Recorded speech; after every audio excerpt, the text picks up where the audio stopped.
also wearing dark green. And they're wearing gray. Yeah. We coordinate without thinking about it.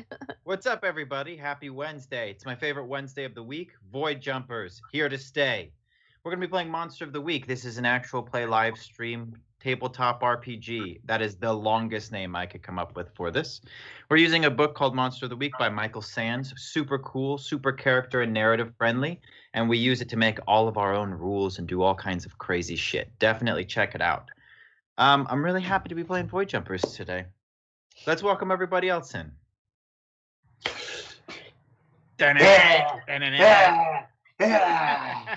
Oh, yeah.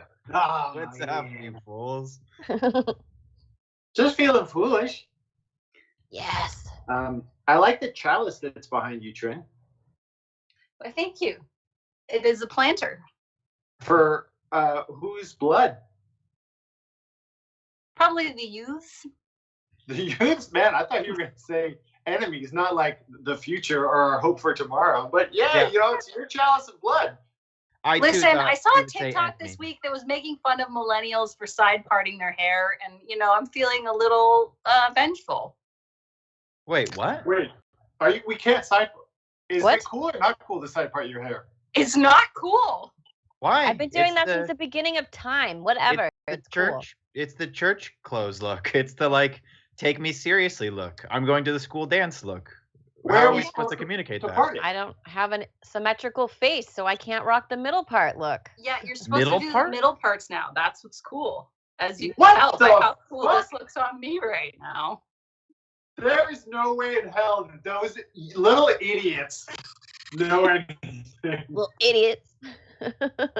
Also, if we have anyone of that generation with us right now, we don't really. You can go fuck yourself. I also don't even have hair, but I really want to weigh in on this anyway. Nor will I ever have hair again. But if I wear a wig, you can bet your ass it'll be side parted anytime I go to a church. Please wear a side parted wig at one point during our show. Yeah, can we start taking donations for Jesse's wig? Yeah. Please do. Put it in the fucking chat reward. I want wigs. You know, what's the point of going bald if you can't wear cool wigs? Right. Hats, right. Also, it's a little short-sighted, guys, to assume that you can't make enemies with young people as well. You can't just reserve, you know, a chalice of blood for old enemies. You know, like the famous song, make new enemies but keep the old. You know. Here, let's be clear. Trin did not specify that was just for young enemies. She just said the youth, capital T. Young people in general. No, I was trying to get them to be included. It seemed like they were, what is the word? They were not being considered. Their blood was not being considered for sacrifice. And I feel like, they've got all that, TikTok energy, and that's gotta be, channeled into our Trin's necromantic rituals. Yes. That's the only way we'll stay young. You guys don't know this, but Jesse actually based Slokta on me. Oh, you know the word that I was trying to think of the entire time we did like 9 episodes on the Blight Planet? Lich. Lugubrious. Lich? Oh. What'd you say? Lich, not lugubrious. I would have been able. That's right on the tip of my tongue constantly. No, lich. I just kept trying to think of the word lich. Slokta was a lich, but I was. Are you trying to say lich? Ancient necromancer, evil ghost lady, a lich. Lychee. Lychee is the fruit that you're thinking of. Oh, that's delicious. I love that stuff. It is really good. Okay, we gotta stop. Who on chat is smart? I plugged some shit into my hub. Now it's singing. It just started going it feels like it's trying to do an impersonation of a race car. It's just going.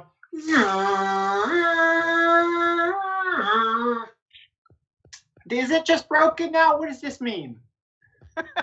Somebody answer him. One of the millennials we've been mocking. Oh, Wait, yeah. you're millennials? One of the youths. No, we're millennials. That's what I mean. One of the youths. I've ridiculed the youths. The youths will never give me the right answer. I'm gonna try plugging it in somewhere else. Do you guys feel old? I feel like we're online using a multi social media platform to broadcast us playing games. No, I think that but we're not doing it on whatever the new thing is. Twitch has been around for like 10 years. We just got here. You know? Hey man, I mean, I think that here's the difference. I think the second that people refuse to learn anything new, the second they refuse to engage, and they're fully calcified in their behavior pattern, and they hate everything that's new, I think then you really qualify as old. Then you get that crotchety old vibe to you. But so I was old 7 years ago. There you go. All right, we got to stop, okay? We're going to play some games. Trin, you doing Democracy Corner? Yes, I do have something for our folks this week. Let's kick it over to Trin for some real shit. All right. So, the bummer part of the show where we talk about some things that are bad in the world. And one of the things that's bad in the world right now is that since COVID has become a thing, there has been a marked increase in harassment and physical assault of Asian Americans. And that's something I'm not cool with. I know you all aren't cool with, and I think we should do something about it. There is a great organization called Hollaback that teaches people how to be better bystanders.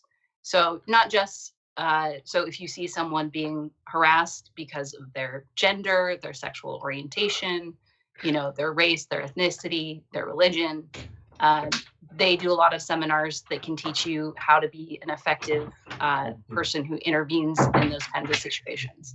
And they can also help you figure out, that doesn't mean that if you are in one of those situations. I can hear Connor. I don't know if I'm so sorry. Yep. Sorry. So this organization, because of the market increase in those specific types of hate crimes pretty recently, they are doing a number of free workshops that you can take online. And I highly recommend them because they're also going to talk about how to respond to hatred and harassment that you see on the internet, which I know is something that a lot of us are spending a lot more time on these days. So I highly recommend this organization. I've taken workshops from them before, and I'm going to be taking the one in February. So if you want to be in the same Zoom room with me, you should sign up for that one as well. But they are doing a number of free workshops, and I'm about to drop the link in the chat. So please go check them out. Now, am I correct that whatever goes in chat, people don't see it later when they watch our little show? No, you He's can nodding. Okay. Oh. So I will also put it in the Discord because it's a little long to say out loud. So, and I'll also tweet about it. So if you're watching this later and you would like to know the organization that I'm talking about and where you can go sign up for their free seminar session, please check our Twitter, our Discord, my telepathic thoughts, any of those things. All right. Cool. We've also purchased a Void Jumpers Zune, and so we're going to say the oh shit. I can't make this joke because now I'm hearing. I do feel Take it old. back. Swing for the fences anyways. Yeah. No, this is a trap. This is a I trap. want to know Boy Jumper Zune. What's a Like Zune? the MP3 player that nobody uses? I think that's what he's. Help me. I don't know where. This is what you get for.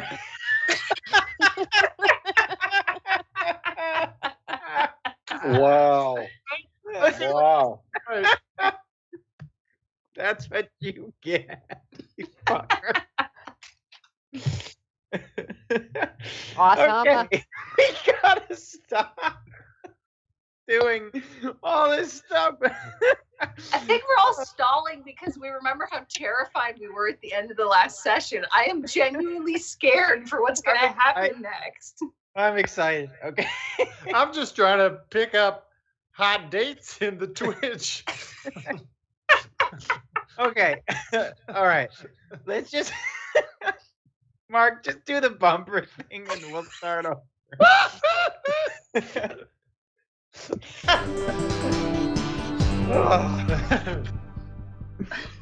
Oh boy, oh. Oh boy. My head feels hot from laughing. Okay. It's that wig you're wearing. Okay. All right, you guys are on the Oh, void. the bumper's so short. We're already back. All right, where we left off, this arc is on the Void planet, okay? You're doing private eye stuff on the Void world, which is a huge city and feels very noir-ish. The last thing that happened, sort of, because we're going to actually jump right into the final beat of the last episode, so I'm going to take us back just a second, is after some running around and some investigating, Sam returned to his office to find his assistant unconscious and Fittich, the person you've been trying to find, dead on the floor.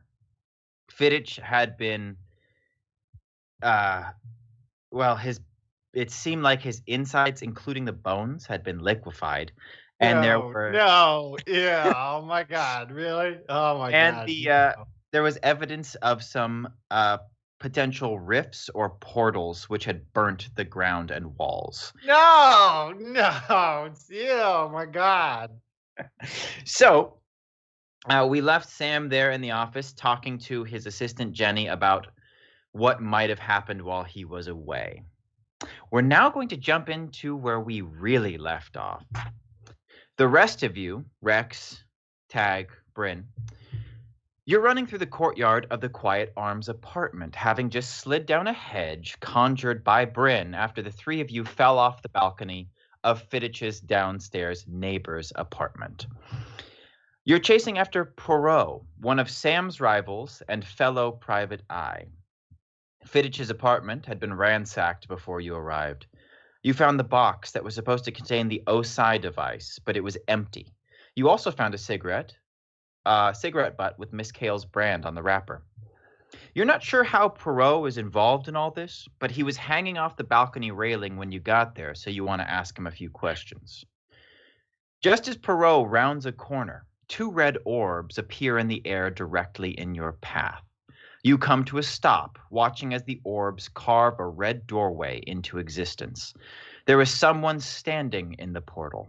They extend a hand and say, "Where is the manual?"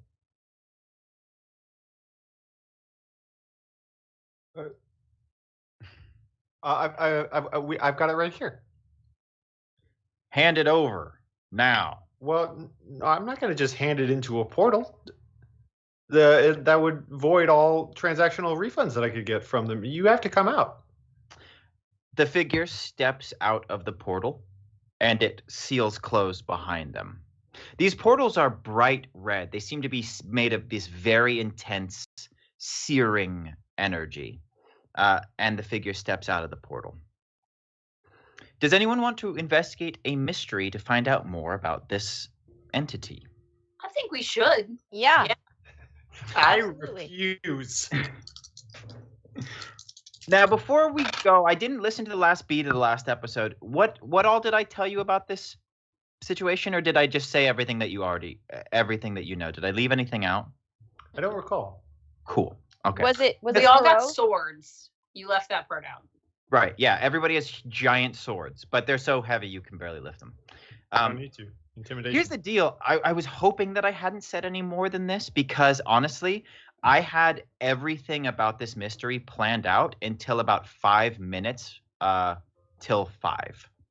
And I had this idea and I thought, good gods, that's even better. So I switched a bunch of stuff that I had planned. So I'm excited. Roll investigate a mystery. 8. Well, I you can add. rolled. You also rolled? I also rolled. What did you roll? I rolled a 12. Okay. With your powers combined, we're going to let Bryn ask a question first, and then she gets 2, you get 3. As this encounter continues, feel free to get as much information as you want now and hold on to these questions to at any time during the encounter, we'll call it, because who knows how it's going to go, to ask, to pause us and use up these We'll call they're called. Rex deserves some truth. Hashtag truther. Hey, Yay! What is that this? was Bingo, everything. bango. Does that mean we have more of that serum? Yeah, it goes to Rex too. Rex gets it. all right. Thanks, Thing. Thank you, Thank Sting. you, Thing. Thank you, thing. So the way that I want to do truth serum, we'll take a second before you guys start asking about this entity. The way that I want to do truth serum is I want you to be able to just use it at will. And so when you're in a situation where you would have liked to have used it, you can just stop us and retroactively describe how you had administered it so that during that conversation, it can come into effect. There will be very few instances in which you will not be able to do this. This is one of them because this entity just stepped out of a portal. But if you were to meet someone somewhere, be in public, or have any conceivable way to slip them truth serum. All right. So, Bryn, why don't you ask me a question? What is it? You don't know, actually. They are of average build and height, but they have no exposed flesh if they were human. Everything is covered by some kind of protective armor. It's matte black, reflects no light, and at the places where there would be joints, there seems to be like ruffles of like protective scarves and wraps, including their hands and feet. And their face is covered by a silver mask, the eyes of which are void Eric's. Oh, cool. Why don't you ask me a question there, Rex? All right. What can they do? It looks like they can make portals on command. You haven't seen much else, but they did seem to have complete control over the doorway that just appeared. Quickly creating and dismissing it without seeming to need to do any kind of incantation. You know, no assembly required. It seemed kind of effortless, which is scary. Would either of you like to use any more of your questions? Bryn, you have one. Rex, you have two. Or would you like to just roll forward? I'll ask one more. Okay. What is being concealed here? Other than the obvious, like whatever is underneath all the ruffles, is there anything else that's being concealed that I might know about? One, Poirot seems to be gone, and you don't know where he went. Two, the obvious things are the only thing you can tell that is being concealed. However, it looks deliberate, and you have a feeling that something here is not right. That's not quite what I want to say. It's like this disguise seems very deliberate. You know, it's not just armor they're wearing. It is a disguise. So their identity is being deliberately concealed here. What does their voice sound like? Like, is it sound human? It just sounds like this, and it's kind of muffled by the mask. Okay. That wasn't my question, by the way. Besides the Tyne, have we come across any other sentient, like speaking races? I feel like no. There's been some creatures you guys have encountered, but I feel like it's just been humans and robots and Tyne, right? And Half Dad, whatever he is. Oh yeah, that's something else. Okay, so Spriggans? Oh yeah. yeah, sorry, I was Spriggan. lumping everything into Tyne, but yes. Oh, vampires. Vampires, werewolves, Werewolves. ghosts, Gingerbread men. mummies, gingerbread men. Okay, yeah, so there's been some shit. Unicorns? Yeah. I believe there was. Yep, dragons. Yeah. Okay, so Grew so quickly, it really ramped out of control. Oh yeah, that giant horse lady. oh yeah, that creature. Yeah. Giant horse I totally lady. forgot about that. Okay, so Rex and Bryn both take a moment to gather some information. silently while Tag is talking to this entity who steps out of the portal and closes it behind them, and then says, "You have the manual here with you?" Well, hang on. Did you just do that portal? Yes. That's a beautiful portal. I've never seen a portal so cleanly open and closed. And shoot, I don't know. Bryn, how long since we remember when we were on Edagon? We saw that portal. Oh my gosh! Now It's that been was a so portal. long. Have you know what I'm talking about? And I look at the person. You seen the portals they do on Edagon? I mean, it's all flourish. It's all spinaz. It's all glitter. But your portal. No substance. No substance. You've got substance. Thanks Thanks for the follow, Knight. Thank you, Knight, for the follow. This is the mysterious entity speaking. Thank you, Knight, for the follow. As you're doing this, you can tell that this entity is not interested. Tag, roll a dex save. 7. No, that's impossible. Oh yeah, I'm not that nimble rogue character. You're not a rogue I was anymore. like, I'm so dexterous. No, I'm dweeby but magical. Okay, so I'm flipping that. this entity does not move their feet. They simply reach out rather quickly, and their hand disappears into a bright red hole in the air in front of them. And they do so with their other hand, and they are immediately, you feel from behind you, hands starting to frisk you. Because you rolled a 7. Stop it.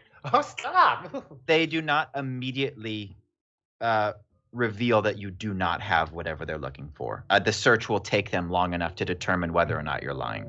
But there are hands tickling you from behind. He's okay. Hey, unhand him. What? Hey. The entity retrieves the hands and says, first of all, like many of the characters in this adventure you're on, hate puns. So I will ask you to minimize their usage here. Secondly, I will give you one more opportunity to hand over the manual, or I will use force to retrieve it from you. Now, hang on. Look, I just wanted I told a little fib. I just wanted to meet the person who made a portal as beautiful like that. I don't have the manual, but I thought, now they can open a portal, but can they close it? And you can, sir or ma'am. You really can. I'm impressed. I hope you'll forgive my malfeasance. You do not have the manual? Well, which one? No, which but I manual are you talking about? We have a What lot I- of different manuals. Yeah, we have a couple. I've actually got a manual guy, if you're looking. Talk to me about your guys' intention here. I will conjure up with magic a fake manual. Okay, gotcha. They say, the O-side device user manual. Hand it over. Oh, that! Reach into my robes. Oh, I'm not in robes. Oh, I'm in a tight suit. Yes, you are. I got nothing. There's a little sleight of hand. Yeah, I just reached behind me and I used my magic to craft an illusion of a manual that has that title and hope to God that it looks like it should. Okay, yeah. Just roll plus magic. This is going to be a use magic roll. We're going to go with the glitches. I think the glitches will do us well here. I have them in front of me. 10. Hey, Oh, okay, so it just works. It's also like second edition, so it might be out of date. I don't know what the bouncing things on the Twitch screen mean, but I think they're important. Voodoo Oh, Lou, cheered Voodoo us Lou 50 gave us some bits. bits. Woo! Yeah, Thank you, yeah. Voodoo Lou. This is the Thank you, mysterious 50 bits. entity speaking. We appreciate the bits. Well, this Okay. is just Connor speaking. I appreciate it. And I totally know Bitty. what bits are. Yes.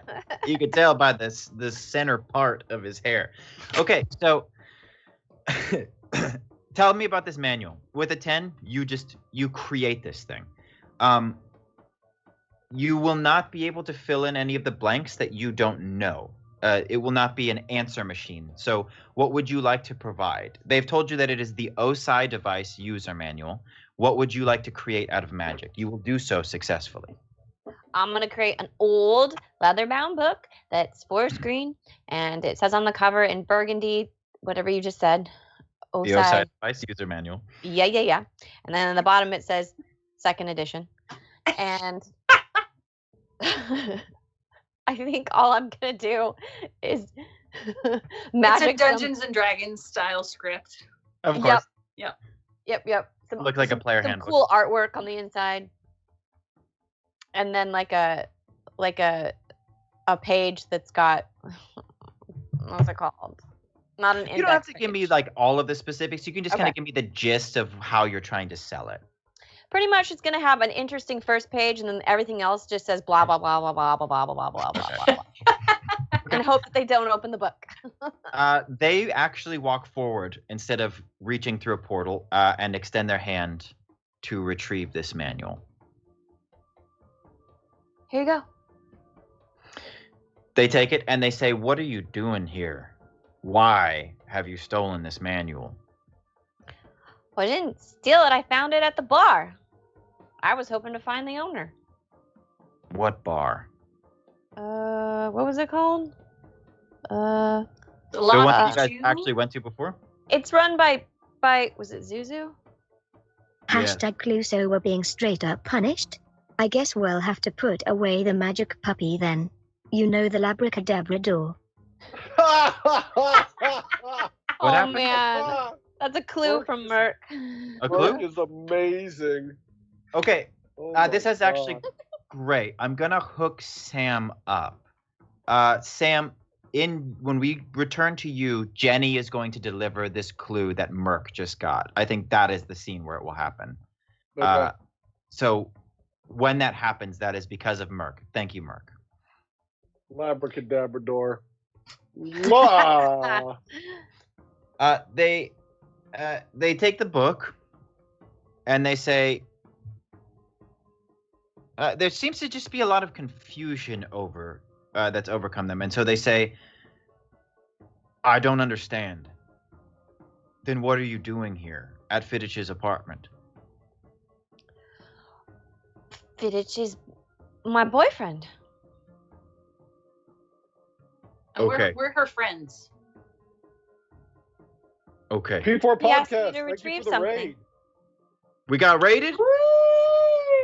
Got the P4 Raid. podcast. Well, right? P4 Right here, right podcast. Yeehaw! Is that Uh, what you yell during a raid? Yeehaw!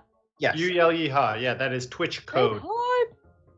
Welcome to the raid, y'all. We got a encounter happening right now between our adventurers here on the screen, a couple magic users, and they're all magic users today, and a mysterious entity who's just walked through a portal and asked for a book that one of these magic users produced with magic as a lie. So the entity says, "Very well.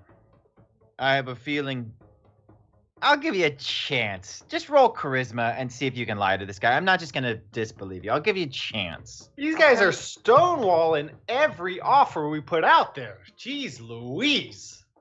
Me? Yeah, I'm a -1 on No, the charisma. people. That's an 8. An 8? Yes. Whew. Okay. Yeah. And who are your companions, they say? Oh, these were some friends I made at the bar where I found the book. Nice to meet And they're you. the only ones who know that you had the manual? Well, yes, I think so. Excellent. I'll have to disclose Unless to you're you gonna witnesses kill then. us. And Yeah, he, unless that means we're about to be murdered. Yeah, They in which put the case book- I definitely had loose lips at the bar. they put the book in, they reach it behind and put it into their cloak and extend both arms, creating 2 red portals. And they say, "Don't worry, I have nothing against you, so I will make this fast and painless." Red light begins to pour out of the portals as we cut to Sam, who's sitting in his office contemplating what he's just found, unsure of how to move a body whose bones have been liquefied, when a soft knock happens at his door. Who is it? "It's me, boss." How do I do this voice? I think it was a French accent. It sounded like a squat French guy. That's a different guy. It's me, boss. I got something for you. Come on in. Jenny enters. I gotta skip forward in my notes. We're doing this in a weird order. Yeah, Jenny enters. She's holding a folded pamphlet of some kind, and she says, I found this while I was cleaning up out there. It was under the filing cabinet. It must have fallen out of the pocket of whoever it was that clubbed me on the back of the head. All right. I examine the whatever it is. It's an old program from the Beacon Opera House. Oh. When you unfold the program, you see that your address for this office has actually been scribbled into one of the margins, along with a warning that just says, Secretary has itchy trigger finger. Well, they know us. Yes. I look over the document to see if there's anything else on it that would be notable in terms of... It's pretty tattered and worn in. Yeah, I mean, the opera house is abandoned, right? It's like... Yeah. Yeah. So this would have been a show that went up probably several years in the past. What was the name of the show? It was Betwixt Two Supernovas. Starring the diva Cromlack 42, who was the only opera singing robot on the Void World.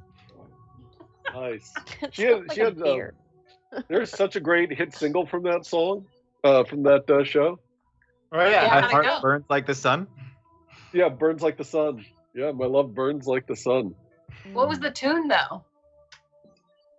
You seem to remember it pretty well, Casey, if you wanted to just hit us with it while I make a few notes. I don't have my tuning kazoo. I would hate to do it a disservice. But what I will do is I'll meet you halfway by telling Jenny to check our records for anybody, for like any handwriting samples we have, see if we can find a sample. I'll take a picture of the handwriting for my records, and then have her just kind of go through any of the records we have to see if it matches up with anything. It's kind of a laborious task, but something to do. In the meantime, I'm going to head over to the opera house and investigate there. Okay, do me a favor. I didn't expect this, so I want to see if we could just drum something out of it. Just roll plus lore, and you'll get a +1 because it will actually be for Jenny, and this roll will determine how much she can find out about this thing. 10. Okay, cool. You actually do have... Who the fuck would it be? All right. Okay. Yeah, you actually do have something in your files. This is from someone that you were paid to investigate an affair. They thought that perhaps their partner was having an affair, and they hired you, and they paid you a lot up front. It was somebody who used to work for the company, and their name was Jork Ferdling. She actually matches the writing to a signed check. I'll never forget that name, Jork Ferdling, nor the way they wrote. It's the way they made their J. It looked like they were just making up the letter. Okay. All right. You're going to head to the opera house? Or do you want to see if you can run down the lead on Jork Ferdling? I think I'm going to run down the lead on Jork Ferdling. Okay. Their last known whereabouts were in an apartment complex that would be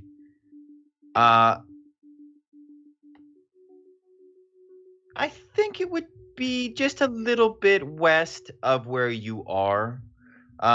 Just a couple blocks down and on the opposite side of the street. Maybe like a 10-minute walk.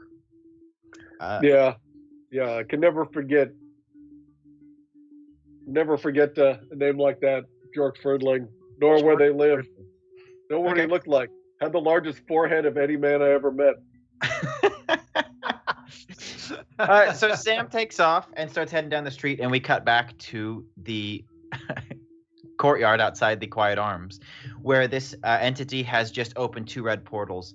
A large amount of red energy, magical energy, pours out of the portals into this entity's hands, and they start to absorb it. And their size actually expands just a little bit. And the portals snap closed, and they're now glowing red. Not on fire, but there is just this crackling red energy that's come over them. We're going to drop into an initiative and start with Rex. What would you like to do? I think my first instinct is going to be to reach for my shield, because I got really used to using that, and it's not there anymore. No longer exists. It no longer exists. And so I think there's a moment of like, oh yeah, and pulling out, Graflex, my big exquisite mace, and just, it seems like it's about to get bad, but they haven't actually tried to attack us yet. So at this point, I'm just menacing them with it. Okay. Yeah, it seems like it is about to get bad. Well, maybe, I'm very intimidating, especially with this big giant mace. So maybe he wants to check me out and see, like, oh, this lady's for real. She means business. They'll be like, oh, no, we didn't mean it. It's fine. All right. Have a nice day.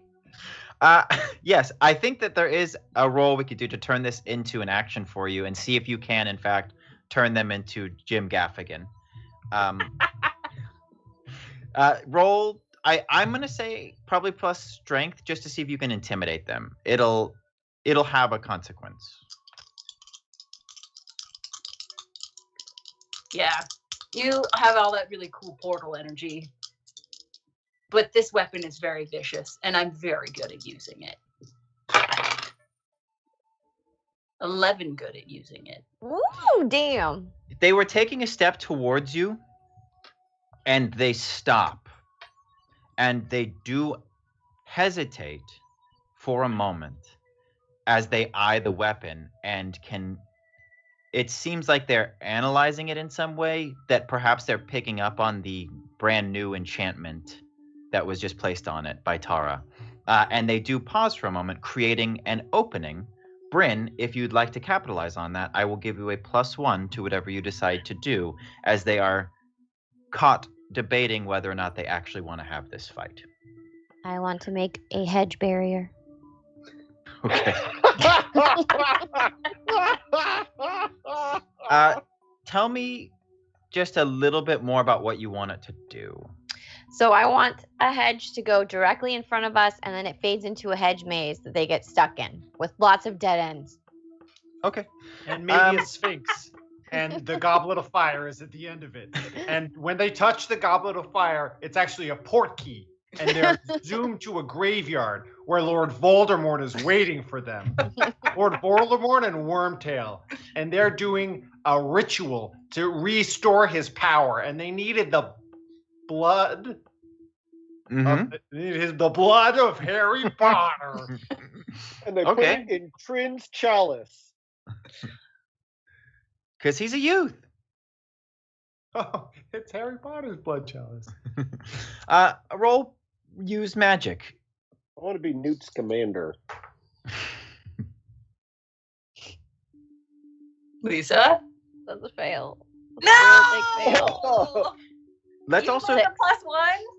let's I also have a think about +1? this for a moment. Oh, you Yeah, did give you me have a the +1. from. I have a 7. But let's also think about this for a moment, because this is part of the same encounter in which you found Poirot, and every time you've used magic, you are stacking a -1 until the conclusion of it.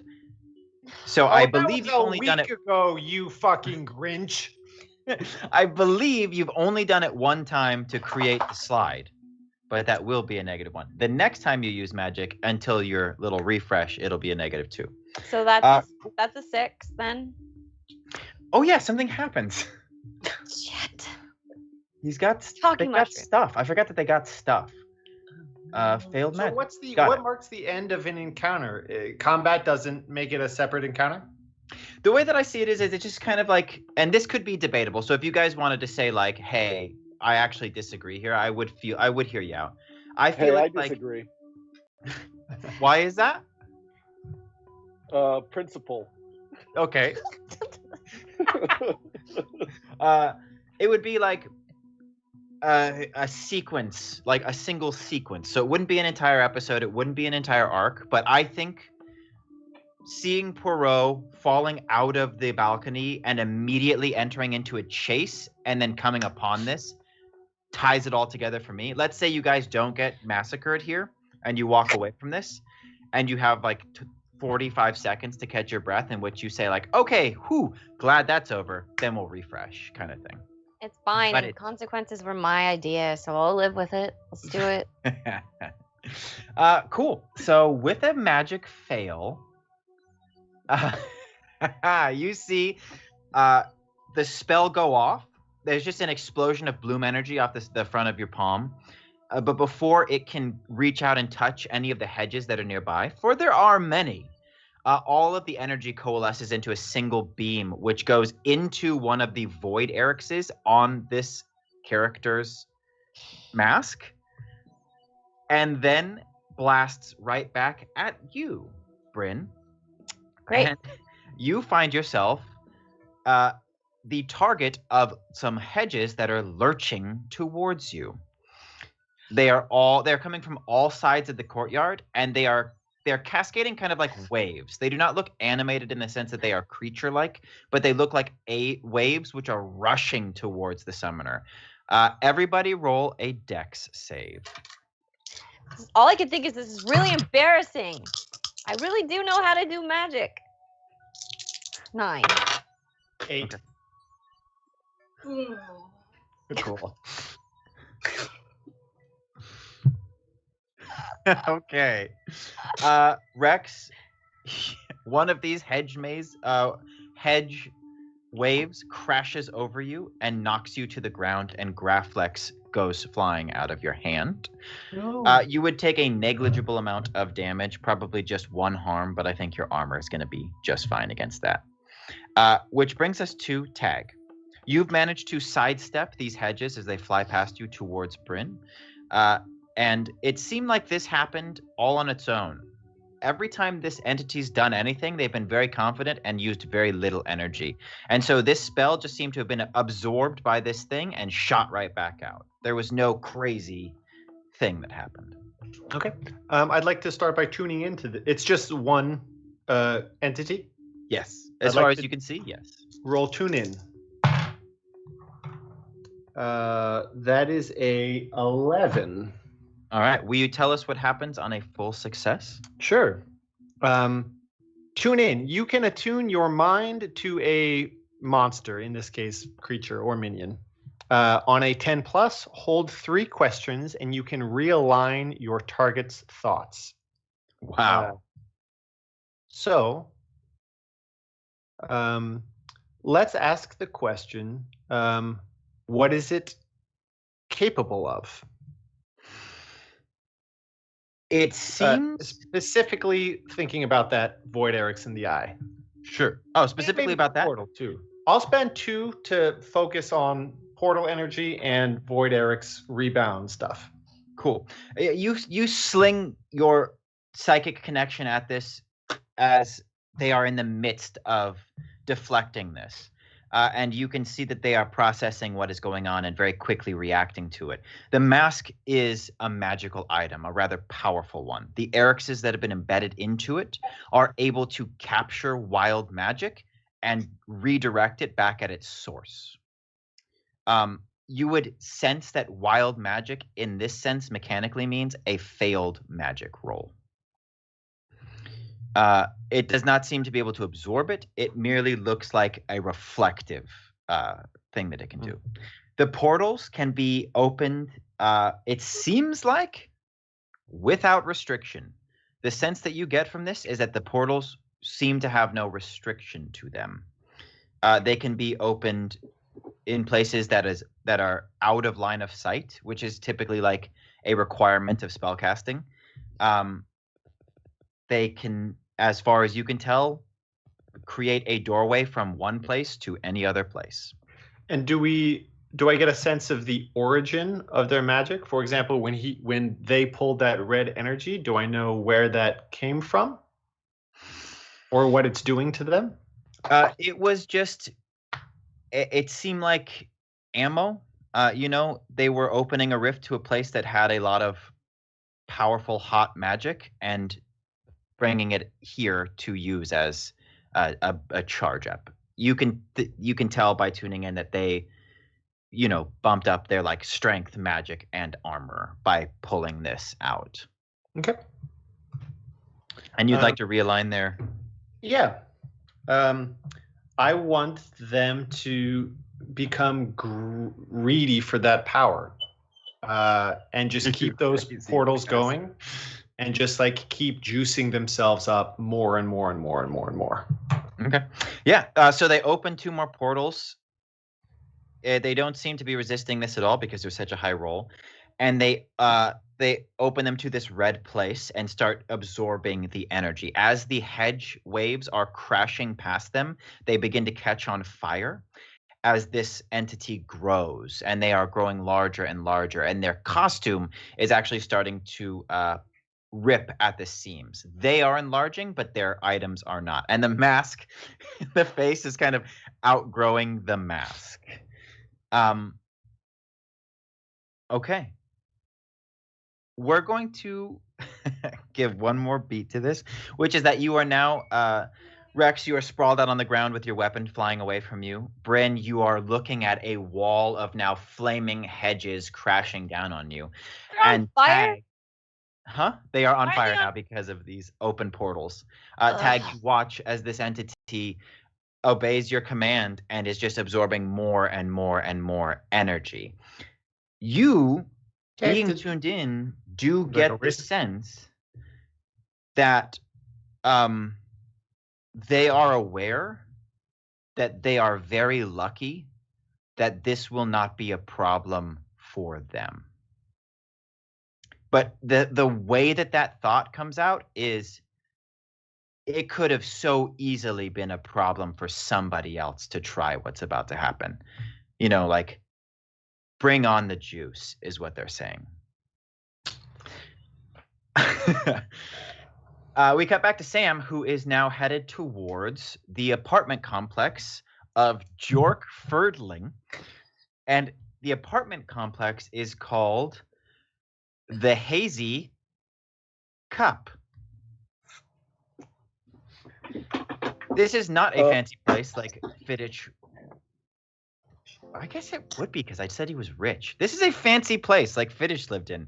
It looks like a company. They call them company dormitories, but that is the unofficial term. It is a place where many people who work for the company live. It is not provided by the company, but because the clientele is primarily company assets, they're called dormitories. And so there's a lot of shop talk that go on in the hallways or the common areas. There is a person waiting outside the door. They are a doorman, not necessarily security. How would you like to handle that, Sam? I'm gonna walk up to the door and stand expectantly that he'll just open the door for me. Roll charisma.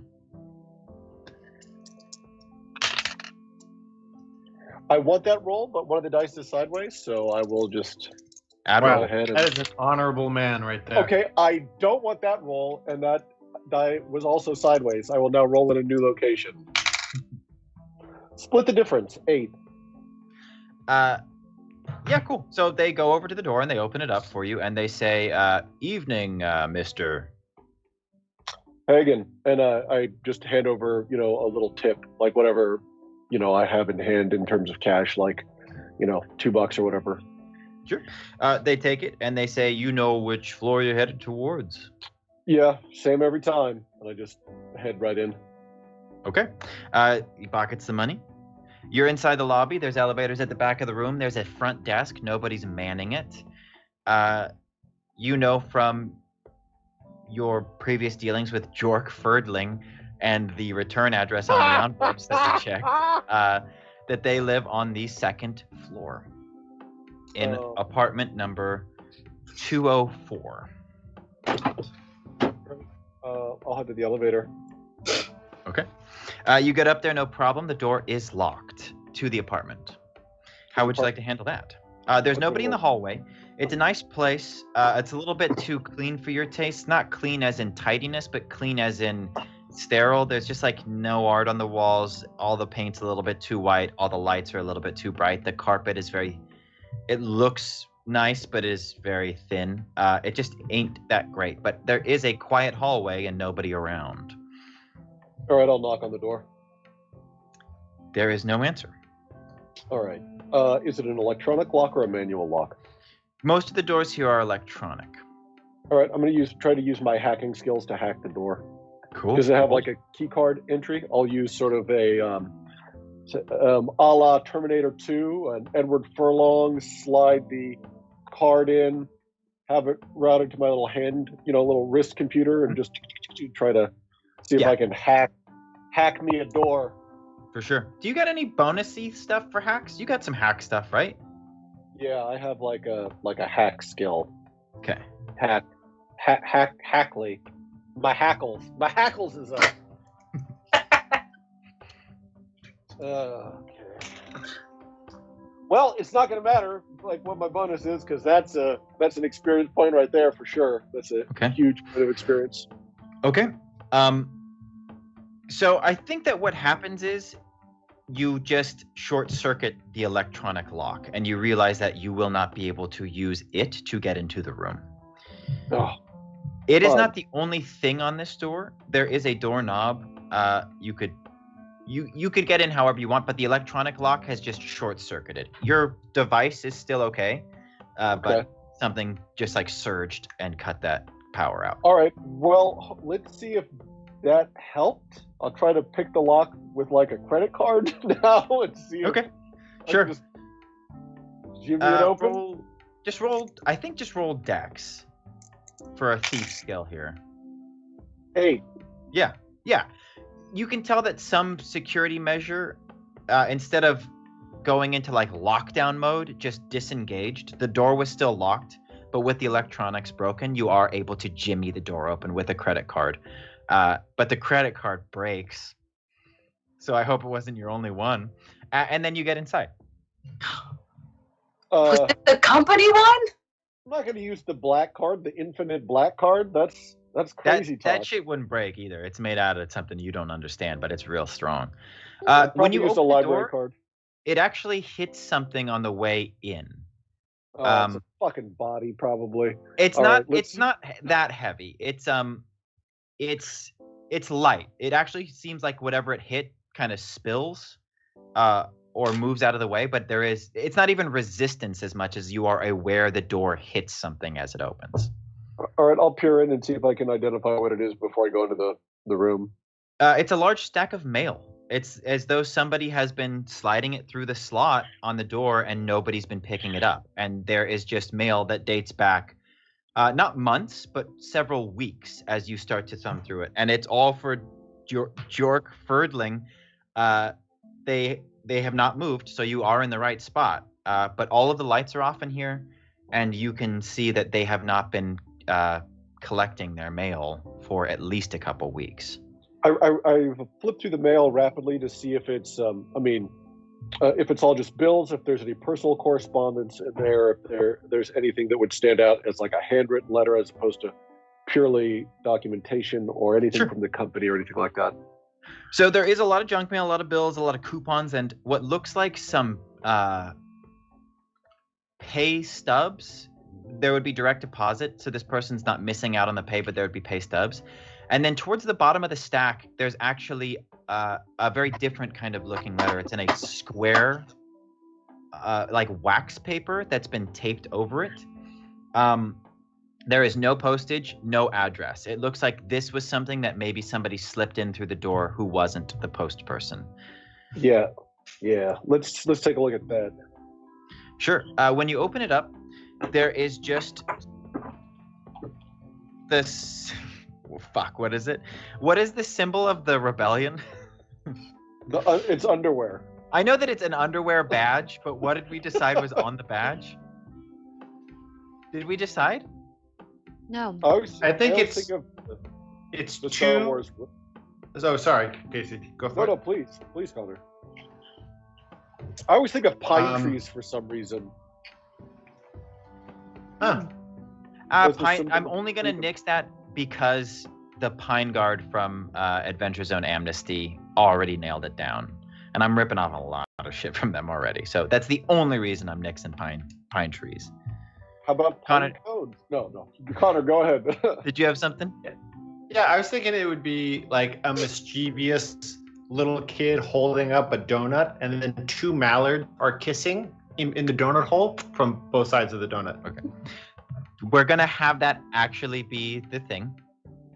So on this piece of paper, it looks like it's been cut with like a butcher block cutting halfway through. You can see that it is old sides and like parts of a score from the play the opera betwixt two supernovas, and it's just some random pages from inside, and all there is on it is somebody used a stamp and not very well to create a mischievous little boy holding up a donut with two mallards kissing in the middle, and underneath there's a couple different times and locations that seem to be in code. It's a really complicated stamp, though, so it's mostly just like a smear of ink on the paper. But when you know, you know. All right. Yeah, you've seen it enough times that you know. All right. I'll also check one of the pay stubs and figure out where this guy works real quick. It's going to be R&D. Okay. You know that in the company there are many, many, many branches of R&D. This would just be, they're very difficult to peg down. The company makes that it does it on purpose, and so it would be like the like phone book code that you would know having worked on Void for so long for research and development, followed by a number that would just be the tracking for whatever their team is. So this would be like number 802, and so there's at least 801 other research and development teams. When was the last pay stub from? Like how long previous to this time? They've actually been consistent. So you get the impression that maybe this person's on salary, and so it's just been every single week a check's come through. Okay, so there's no break in the payments, even like near the top. Okay, I'm gonna search the rest of the apartment. He's see if clothes are packed or anything like that. If this was a planned vacation. Roll investigate a mystery, and I'm gonna let you get a pass through the apartment. There ain't much, but there's some stuff you could learn here. God, wow, I'm so just on fire right now. 7. Okay. You still get 2 questions. I'll answer your closed question first. It looks like there are a couple hangers on the floor, as though somebody might have ripped their shirts out. The bed is unmade, and you do find a place at the bottom of their closet where there would be a luggage set, a designer luggage set. The largest bag and the smallest bag are there. The middle one is missing. Okay. I'm also the first person here. So let's see. Let's piece this together. They gave some info away. They work for the company. They turned to the rebels. They skipped town because the heat was coming around. Oh, what else can I search out in this apartment? I'll just do another. I'll use my other question to do a sweep. Is there anything else in the apartment that I noticed that stands out as atypical? Yes, you actually do find a secret compartment as you're going through the desk. It's almost on accident. You put your hand down on the top of the desk to brace yourself while you open a drawer, and you activate a pressure plate, which pops open a compartment underneath, and there is a modified void blaster This would be something that somebody would have bought not through the company, and it's a void shotgun for the most part. So you can take that. It's gonna have. We don't need to track ammo because that's boring. It'll do 3 void damage, 3 magic damage. All right. I'm not taking it. I'm borrowing it. Sure. There's a really big difference. Should this guy ever try to step forward and take credit for giving information that would have had me killed, we can discuss the return of his property. Mr. Jork Ferdling. In Jork Ferdling's secret compartment, you do just find the gun, but it looks like there is a couple pieces of like metal money, like change, and enough room for what you could assume would be other items that may have been cleared out. Then they might have just decided to leave the gun because it's conspicuous. But there's enough room to hide other shit in here. Okay. Yeah, I definitely don't want to be walking outside with the shotgun, so I'm going to grab one of the other pieces of luggage and put the shotgun in there. It fits perfectly into the smallest designer bag. So you scoop that up, stow the gun, and exit the apartment, closing the door behind you. As that door clicks closed, returning the room to darkness, we cut to Rex, who's laying on the ground. Before we get to you, Bryn, please roll a dex save. We're upping it because even though you passed it once before, you got a partial and now everything's on fire. 5? Yeah. Or I've already Okay. leveled up. Probably twice. You guys need to be thinking of cool stuff to give yourselves because I'm going to kick the shit out of you, so give yourself some cool stuff. Fine. Fine. Rex, you can see Bryn's feet get swept off the ground as she is hit in the chest with the front of one of these flaming hedge waves and pushed back into the courtyard. What would you like to do? I would like to. I forget for a second that she's magical, and so I rip off my shirt and just try and put the flames out. Okay. I think that this is just going to involve you getting to her. It's going to be a bit of a minefield now with all of these hedges flying around. They all seem... Nah, that's fucked up, so I won't do that. Never mind. Yeah, but they're just still, they've just washed out, but now there are just these hedges that are on fire everywhere. So just roll plus dex to get to her.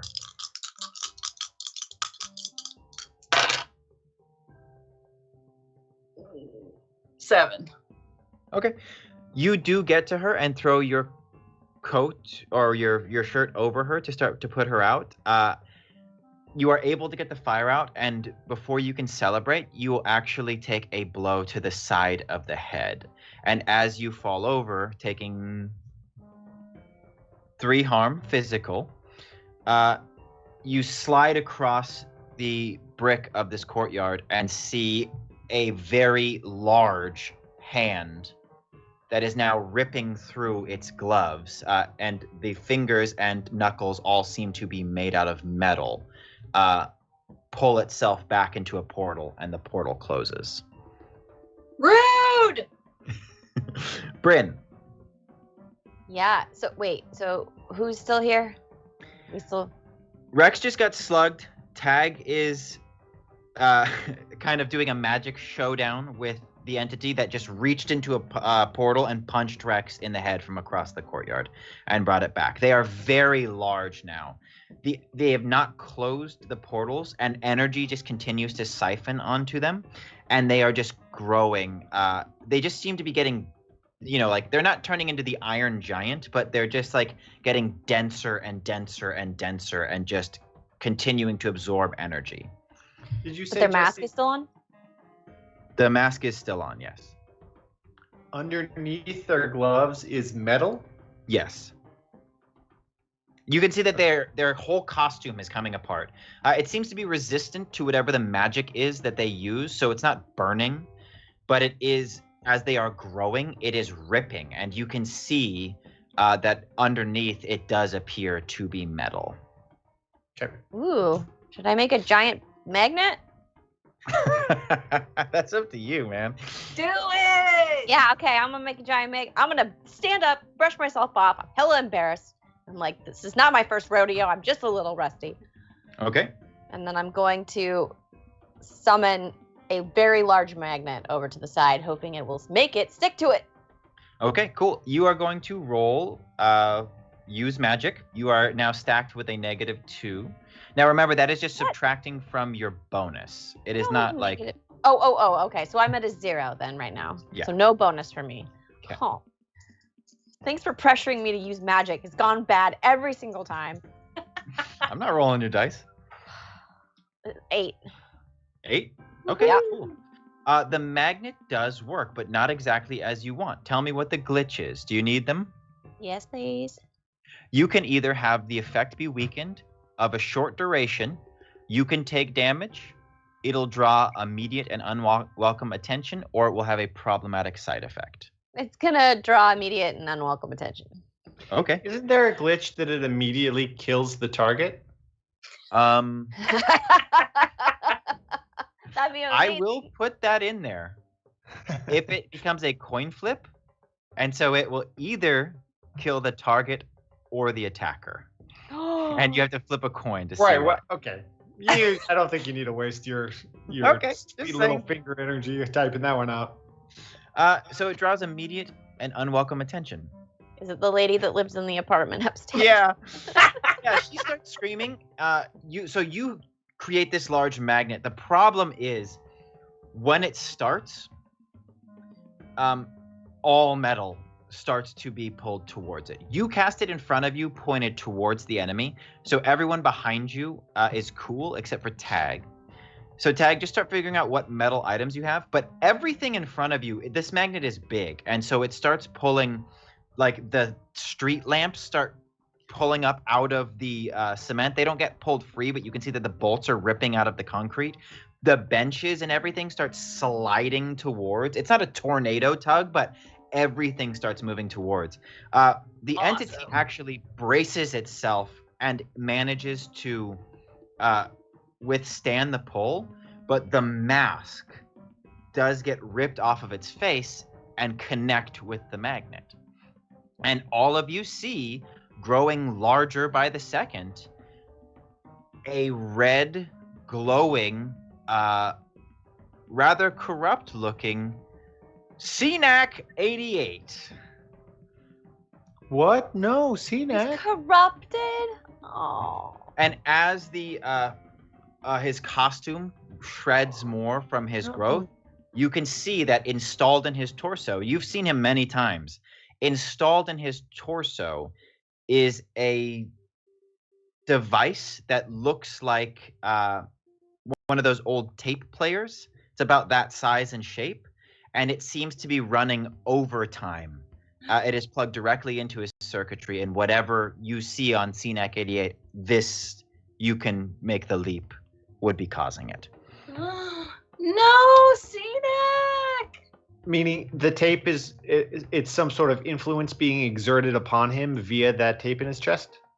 Think that it just kind of looks like the what have you of the tape machine. It's not actually playing a tape. It's just kind of like a box that size with spinning dials. But yes, Right. That thing seems to be... Because you just saw CNAC. You saw him right before you left for the Void Planet. He seemed pretty chill. Right. Right. You can make the leap from past experience that this thing that's in his chest may have something to do with his actions right now. Okay. Where was he last? He met you guys outside of the Blight Planet as a bit of a espionage person for the Professor and the Rebellion.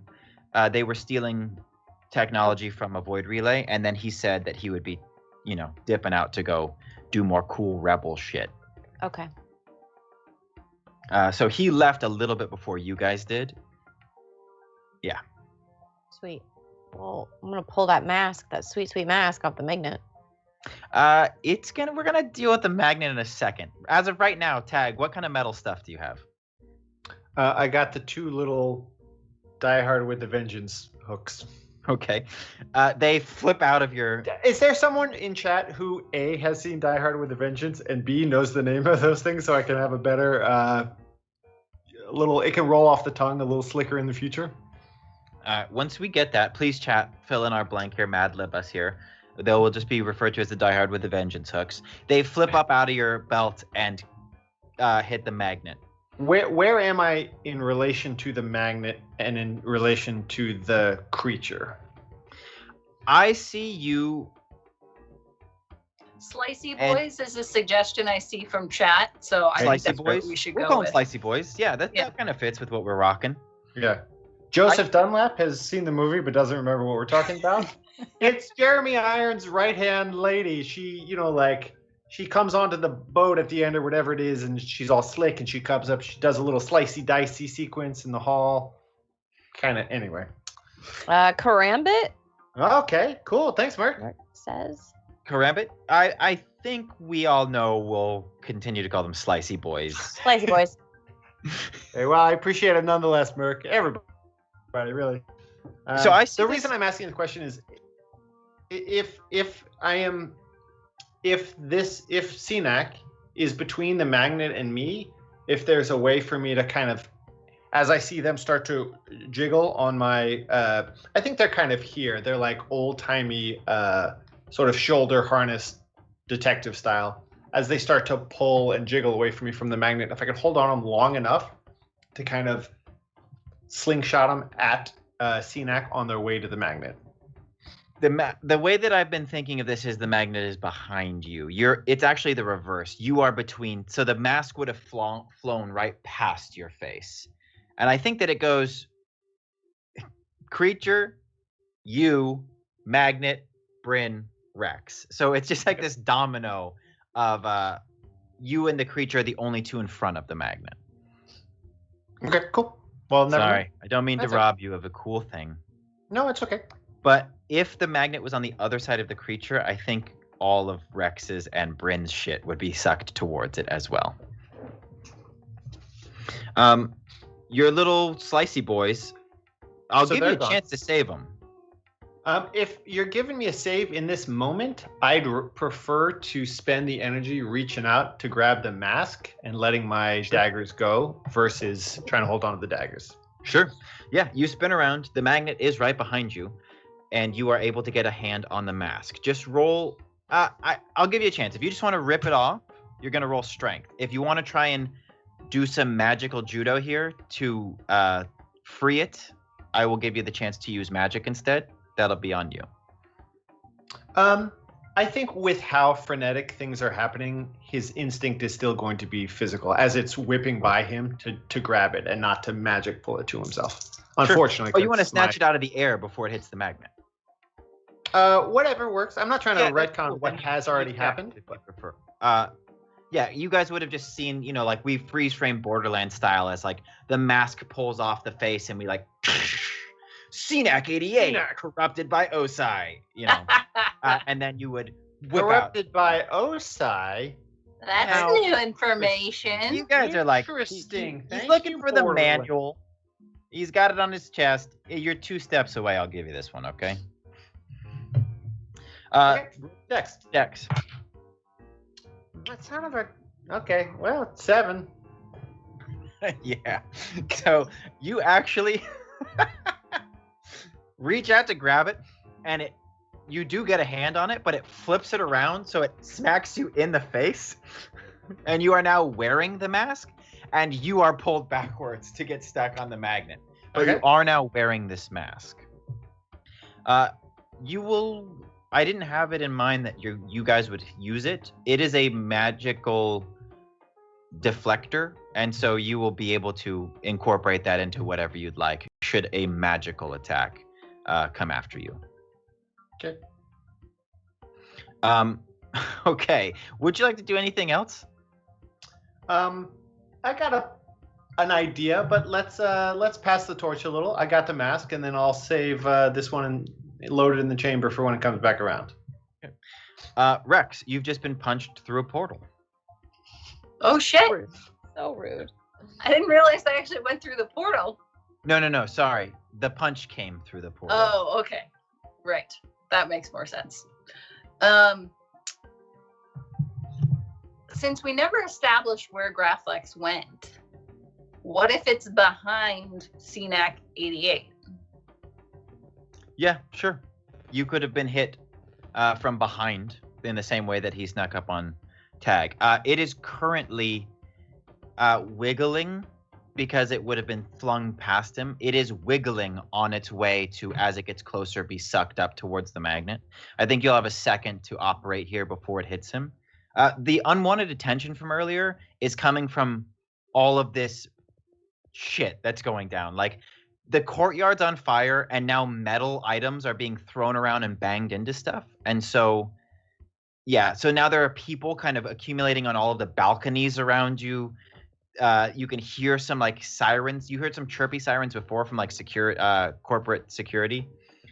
So that's what you got going on right now. But Graflex, you see. Go back inside. Lock up your jewelry. Some of them listen to you. Most people are just in awe of these flaming hedges swirling around and the park benches being lifted off. What do you want to do with Graflex? It's a maelstrom.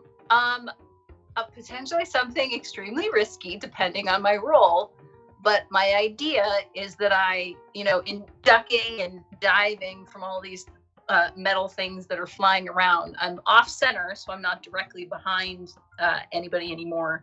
But my goal is to summon Graflex and try and kneecap CNAC as Graflex tries to both resist the. So I'll stand near where the magnet is because I want to summon Graflex towards the magnet because that's where it wants to go anyway. But sure. I want to try and direct where it's going so that I can kneecap CNAC. Cool. Summoning it's a free action. It's just part of you taking the time to create a cool magical item. Incorporating that into the attack is what's going to be the roll. And so we're going to have you roll plus strength just because it is a weapon attack. That being said, if you hit, you will deal your full amount of damage as well. Nice. All right. Here goes something. Oh. Wait, I have a lot of bonuses. Okay, that's a 7. Okay. You are able to hit. And so I think what happens is, yeah. So what you do is you hit as CNAC is now creating a portal. You see the hands go up in a gesture that you're familiar with. And how much damage does Graflex do? I think only 3. Okay. He only takes 1. Oh. As the portal starts to go, you can actually see now that the costume is gone, the machine in his chest stutters and a burst of light happens. It would have been covered by his armor before. And the portal starts to leap out of the fingertips. Graflex connects with the back of his legs, flipping him backwards, so that the portal miscasts and actually goes right underneath him.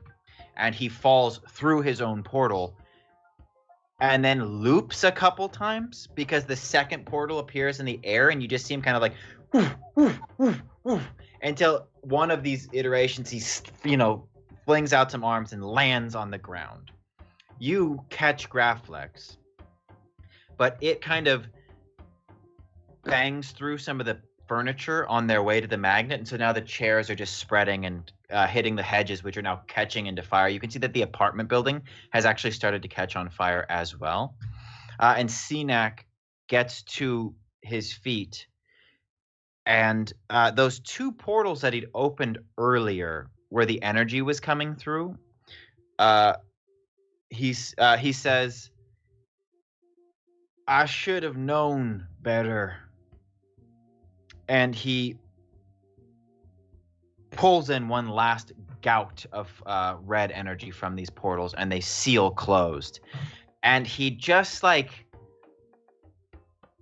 Kamehamehas, just like cranks back the arms, and just blasts this huge bolt of red. It looks like a red laser. It is condensed, and it is just pouring out of him. And you can actually see his size, which has grown, and he's gotten much denser. You can see him returning to a normal size as he just keeps fueling this gigantic blast. Rex, roll, if you would, a dex saving throw. I think that needs to be the thing, like, that I somehow bulk up on Dex. Like, that's gotta be my... You can spend your level up points to just get bonus to that. Are you going to do the Kamehameha for us, Jesse? Kamehameha! That was a 10, my friends. Okay, you are very lucky. You see this coming as you grab Graflex flying past you, and you use the momentum to just pull yourself and flip out of the way. It's a bit dirty, but your armor protects you. You just kind of crash through an ash block that was once a burning hedge.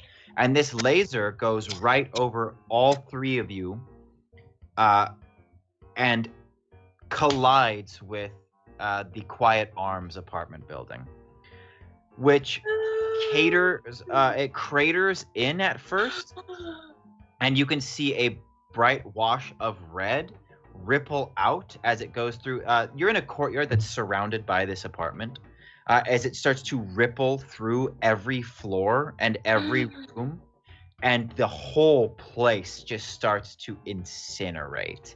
And then there is a massive explosion, a huge cloud of dust, and we cut back to Sam. Sam, what's your action? You just left Jork Ferdling's apartment. Yeah, I'm surprised. Even though he's left, that part of his forehead wasn't still there. On the door frame as he. Yeah, he could be somewhere else and you could still find his forehead. Well, let's see. It seems like I'm going to go back to my place and try to crack the code of the times and locations in the envelope. Sure. You leave. The doorman opens the door for you and nods. As you step outside, before the doorman could even let go of the door, you hear a gigantic explosion. I guess it would be, if you're here, I think it would be, it's like 5 blocks northeast of you. It is just this gigantic explosion. And it is nighttime, so when you look in that direction, both you and the doorman stop in your tracks and look in that direction. You can see from over the apartment buildings this huge flare of red in the sky. And then the billowing, which is added to what would have already been just some smoke from the fire, but this huge, cloud of debris that's now floating into the sky. Wow. Well, I know which direction I'm not going. Or you know where your friends are. I don't know you guys are there. If I knew you guys were there, I'd come in a heartbeat. In a heartbeat, I say. Oh, come on. You know how we like to get into trouble. This place is pretty dangerous. It could be anybody. It could be raiders. It could be the mob. It could be the company. It's not. I'm in enough trouble as it is. I got a melted dude in my office, so. Plus, what am I going to do? Show up and, sass this guy? Sass you guys to life? I'll sass you out of trouble. No sweat.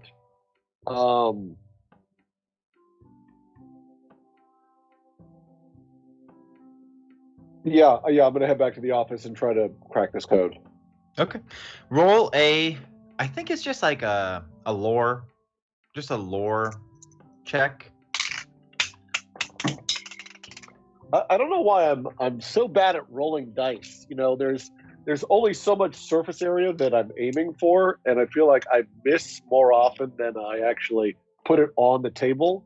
It's odd. You know, it's like, I don't know if you guys as kids ever like brushed your teeth and like dropped your toothbrush in like the trash can or something like that. You know, As kids, you're just like, yeah, it's like your kid, or you like spill your milk or something like that. You're like, God, I'm just trying to pick it up, but my hands just don't work. Apparently, I'm in my second phase of not being able to put dice on a big table. Let's try this again. Whoa, look at that, 12. Okay, cool. Hey. You can tell that you are being followed. Oh, The tale is you've been followed recently by some of Morelli's goons, and so once you kind of get the feeling, that old feeling that you sometimes get when your street smarts kick in, you do find an opportunity to look behind you in an inconspicuous way, and the person that you see is not one of Morelli's goons. They are a bit scrawny. They're wearing like thick Coke bottle glasses, and they got a cowlick. They're wearing some high waters, plaid shirt, suspenders, bow tie. okay. They're either rebels or they're going to try to sell me tickets to their show. They seem to be following you at a. They're doing a decent job. You're just good at what you do, so you caught on, but they're doing a decent job. So they're giving you space. They don't seem to be making any moves. They just seem to be keeping an eye on you. All right. Well, I can't go back to the office now. Let's go to digga-diggum bum bum bum bum bum bum bum. Well, I need someplace. So I'm going to go to the Rose Cave Resort. I'm going to get a room there, and I can do some studying there without worrying about putting Jenny in danger. Okay, cool. It's actually not far from where you are, so you just head a block down and a block over. The person following you gives you plenty of space, and once you're in your room and posted up near the window, you peek out the blinds and you can see that they are across the street, having a drink at a bar with a window that looks at your place. And we cut back to the ruins of the Quiet Arms, where there is just the entire building that you would have just like balconied down is gone. It is a crater, and the two next to it are crumbling in like a half U towards where that blast was. The entire place is filled with this smoke and debris. Tag, you are laying, you've all kind of gotten knocked down. Everybody takes one harm, just physical. If you got armor, it'll take care of that for you.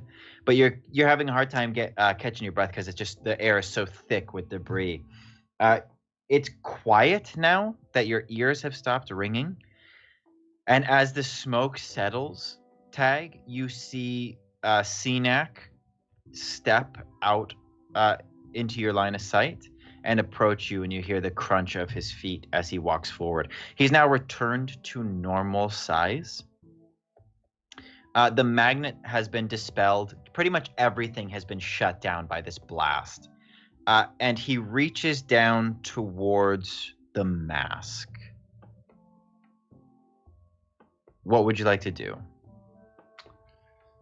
I'm gonna not necessarily use telepathy, but given that telepathy is one of my powers, I kind of want to just imbue what I'm saying with a bit of extra magical charge, hoping that it might bypass any influences on him.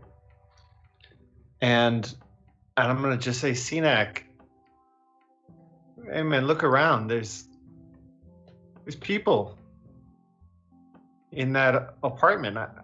I know that there are things you're fighting for and things you're fighting against, but this is not who you are. I know that you care. I know that this is not part of your soul. And hello? I mean, is anybody home? Do you want to be in his head when you do this? What do you mean? When you say that you're kind of tapping into your telepathy, do you want to be connecting with him, reaching out to connect with him, or Sure. are you just okay? I'm gonna have you roll what would just be like a persuasion check, but instead, because you're using telepathy, you're gonna use plus magic. 8. Okay, cool. He's gonna take the mask from you. I'd like to, if I'm doing that, I still want Bryn and Rex. I want us all to be in this conversation. Yeah. I just mean you're speaking aloud, but I just was wondering if you're like trying to get a glimpse at what's going on. Sure. How he's reacting to your response. Almost so that you can compensate for whatever information you're getting and make your speech more effective. He's going to take the mask. That'll be the only penalty that you get for partial. He reaches down and lifts the mask off of your face. When you say this, you do get this distinct impression of two Cenacs at odds inside. And one of them is very receptive to what you have to say. And when you speak, that side has an opportunity to become dominant. And the demeanor of this robot changes. The surety, the confidence, the like clean movement stops, and he shambles a little bit, and he's just holding the mask. And he says, "We had to take this so that they didn't get it. Okay. And nobody was strong enough to use it. No human. They knew it would destroy them. So they elected me to carry it. All right. And now I can't turn it off. Who's they? The rebellion." Are you talking about the mask, Cenac, or are you talking about the tape in your chest? He looks at the mask and he says, This is just a trinket. It's armor. I'm talking about this, and he points to it. Buddy. He places the mask No, on his that's face. not handing it over, Cenac. And he says, this, and he points to the device that has been, you could, now that you're looking at it, it truly looks like it has just been like hastily attached, like somebody who's incorrectly modded a Sega Genesis or something. Like it just looks like it's just been smashed on and connected. And he says, I can't turn it off. And I only got a second here to talk to you because I can feel the surge coming on. But he pulls out the user manual that Bryn gave him and says, I think with this, I'll be able to fix it. And he opens it up and looks at it. What is O05? As you say that, you see him look up from the book and said he just extends his hand and the book turns to ashes. And he says, the O05 device. It's what everybody wants. And then he steps backwards into a portal that forms behind him, and it closes, and he's gone. And the three of you are now sitting in the ruins of this apartment complex, and you can hear that there's a lot of activity behind you. Emergency services have shown up. There's like wailing, screaming, like it's nuts. I check. I just kind of sent out a magical sonar, effectively, to look for survivors, people trapped in the rubble. Yeah, I think that if you guys wanted to help people, there would be no reason that you couldn't. And I don't think it would take a roll because you would just be taking your time and you're all, compared to the shit that you're normally trying to do, this would be easy to accomplish. And so you start to comb through the debris and you can see that the apartment that got hit with the direct blast, there isn't even like an excess of substantial rubble beneath. It's like that thing got hit and then it just vaporized and carved out the two attached units.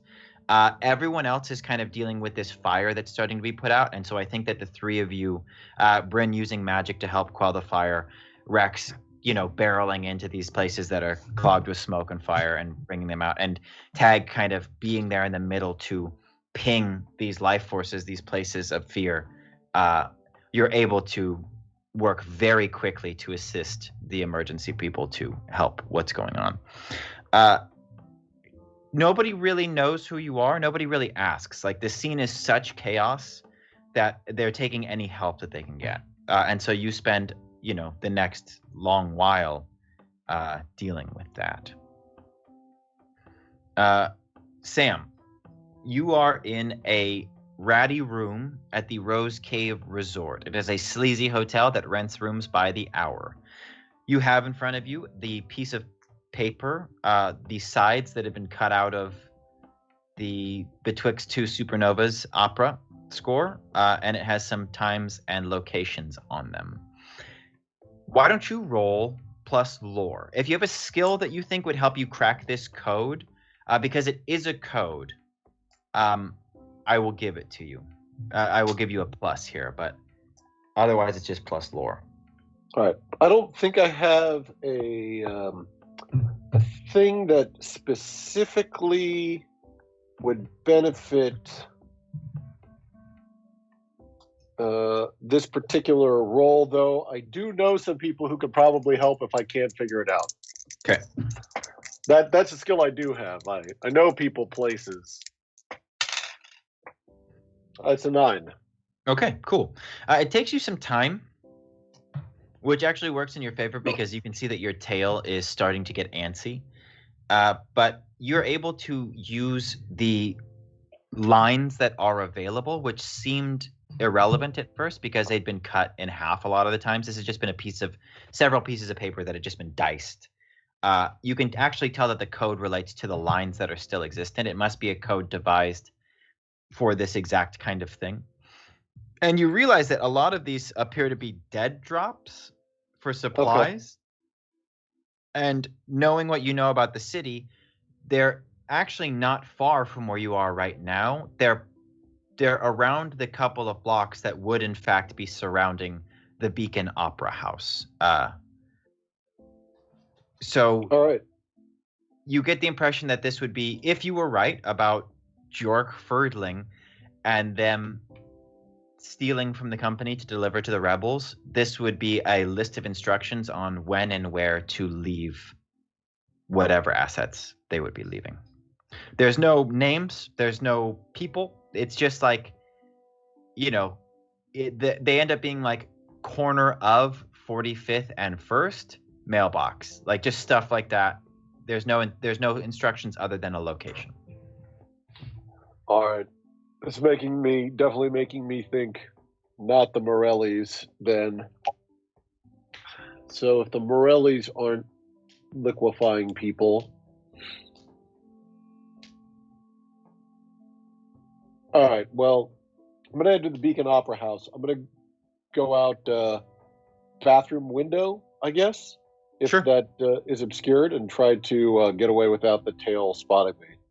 Yeah, I think that it took you long enough. There's no roll necessary for this because you're going to take your time and you're good at this kind of thing.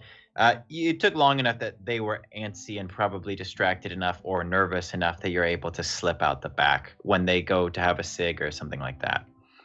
All right, I want to meta give you guys an opportunity to meet up if you'd like and can think of a way that would happen. Where you just were is a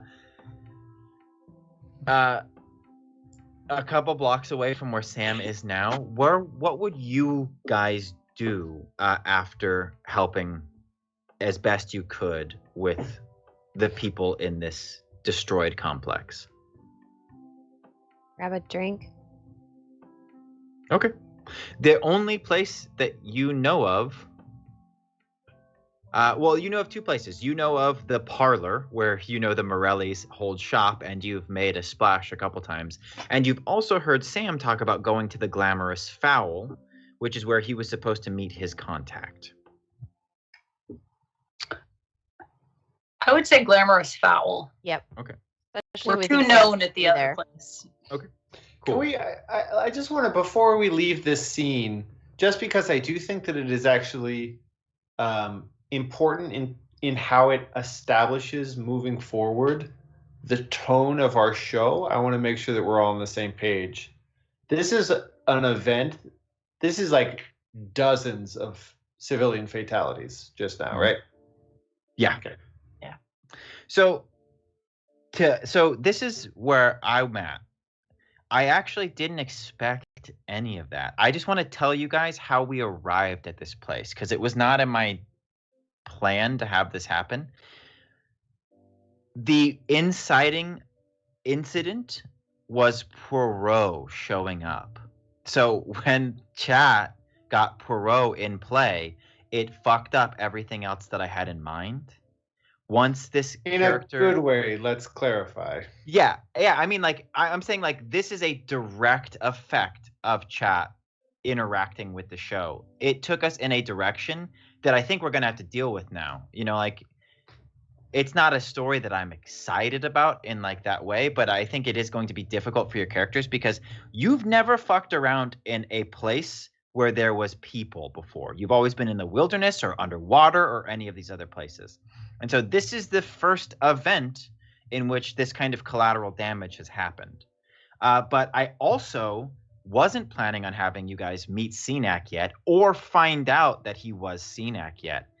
And I wasn't going to overcharge him, which is something he can do, except Tag didn't know he was a robot and juiced him up. And so this is all like to me, a very interesting domino effect of the way that we've been telling this story. We just happen to be in a place now where consequences affect the world in a way that they haven't before.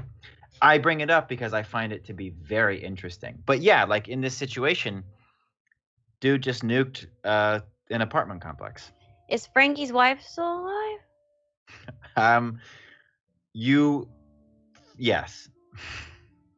Well, but I guess that's kind of the question, that if we're, you know, if imagining this cinematically, we have identified. Go ahead, Casey.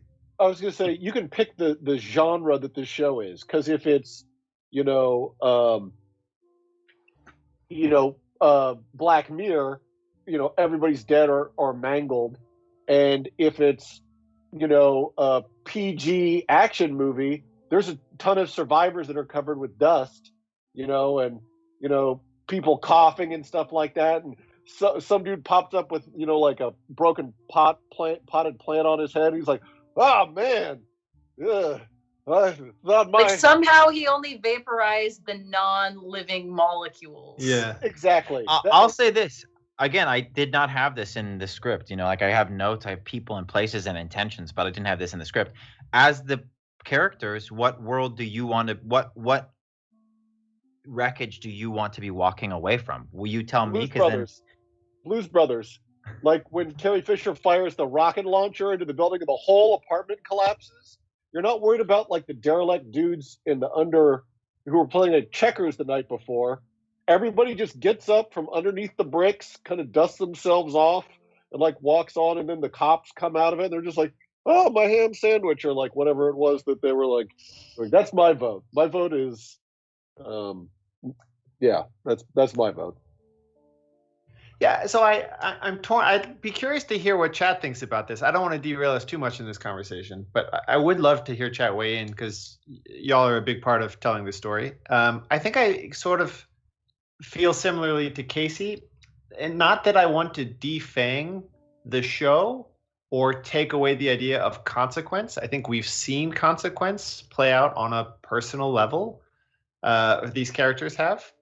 But I suppose that there's something that feels a little squirmy to me about massive anonymous civilian casualties by means of destructive collateral in the kind of like, not to pick on Zack Snyder, but the sort of like post 9/11 Hollywood trope of just buildings blowing up. I don't know. I think that especially like as we're about to hit 500,000 dead in this country alone in a very like staggering number of, I don't know. I don't know. I guess I'm a little, if that is the choice we make, I want us to be deliberate that we are choosing to not know who these people are, accept that they had lives and that we've killed them and will not know who they are. I just want us to be grounded in that choice, if that is the direction, or to choose to go Blues Brothers, if that is the direction. Ladies?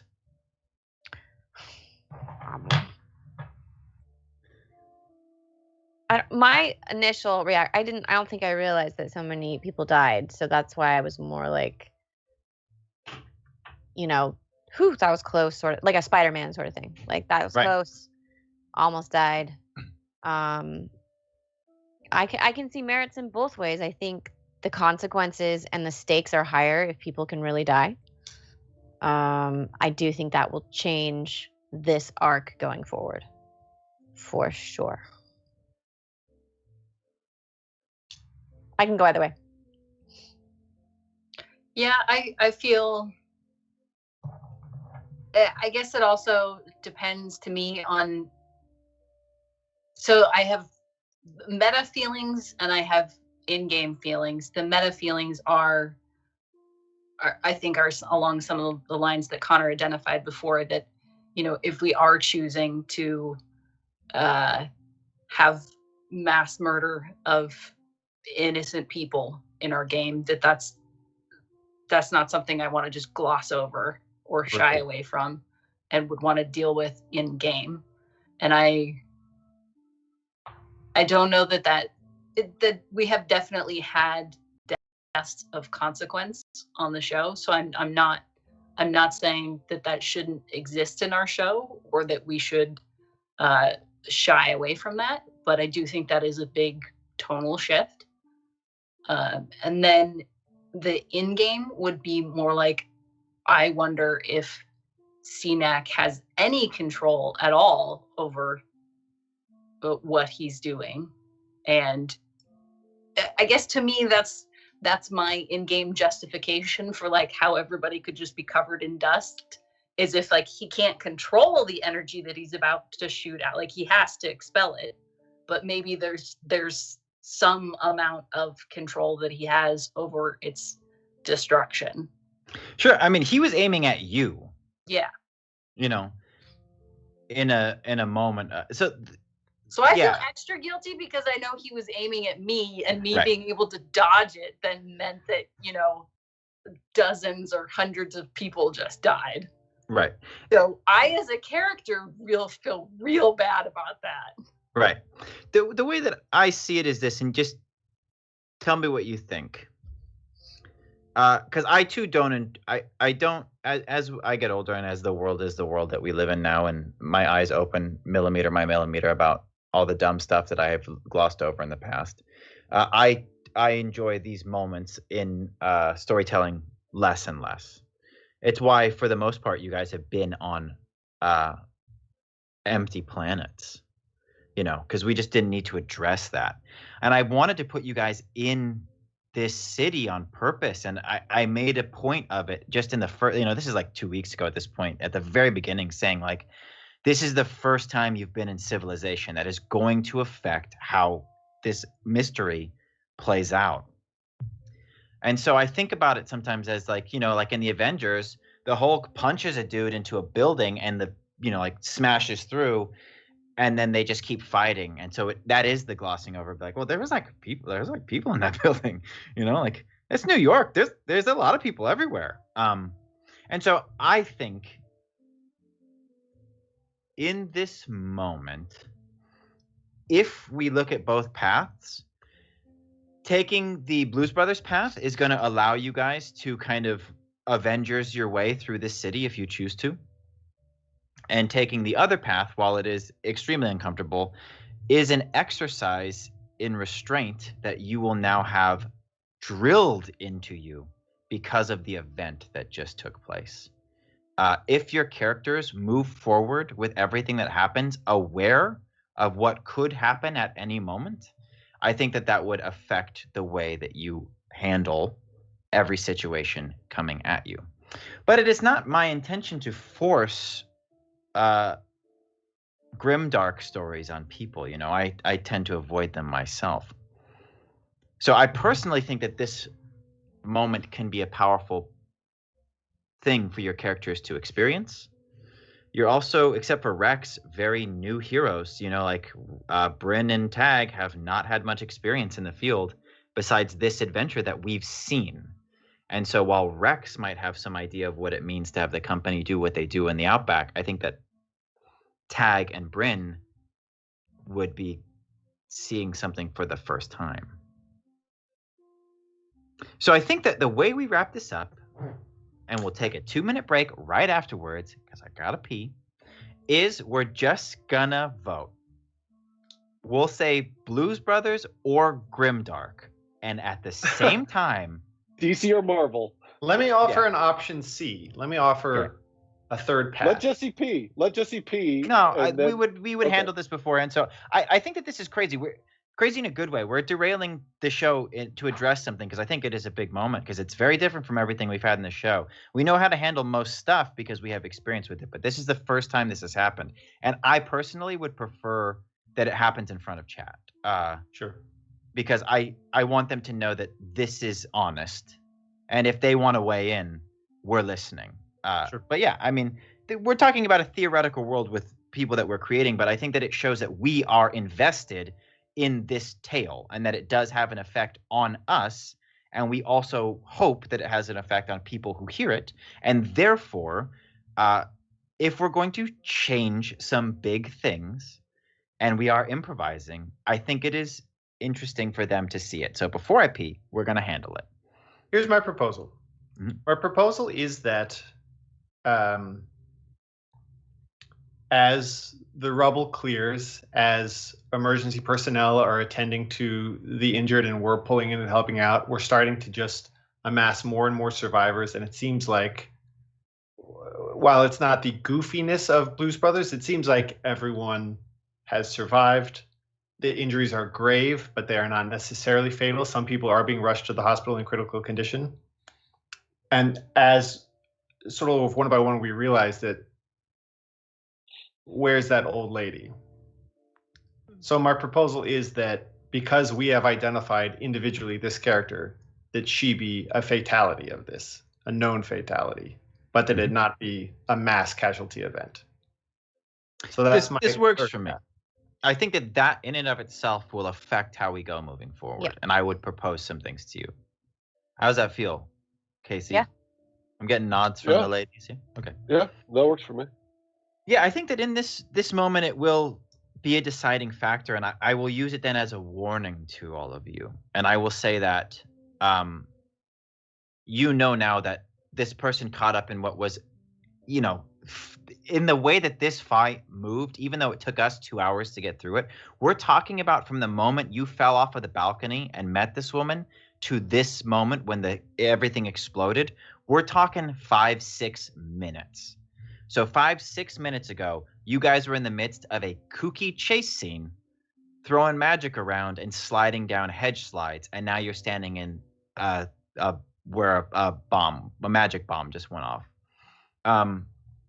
I would say that you recognize, while it is a big moment to find that the person you didn't save is the only one you knew, that perhaps you all just got very lucky in the way that this event turned out. And I would say that realization will, or should, because it is not my choice, should factor into how you move forward with this mystery, having seen firsthand what it means to have the potential of disaster Okay. result from a kooky chase scene. Yeah, I dig that. Me too. Also, my other sleeve got burned off when I was putting out the fire. Look at those guns. All of this happened from a chat by from Merc wanting to see Poirot. Will you stop trying to put the blood on Chat's hands, Jesse? Jesus. Poirot disappeared, right?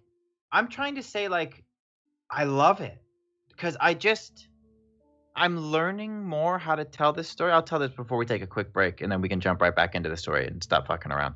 I'm just learning more and more, and I'm trying to be better about how to prepare for you guys. And so now I feel like it's at the point where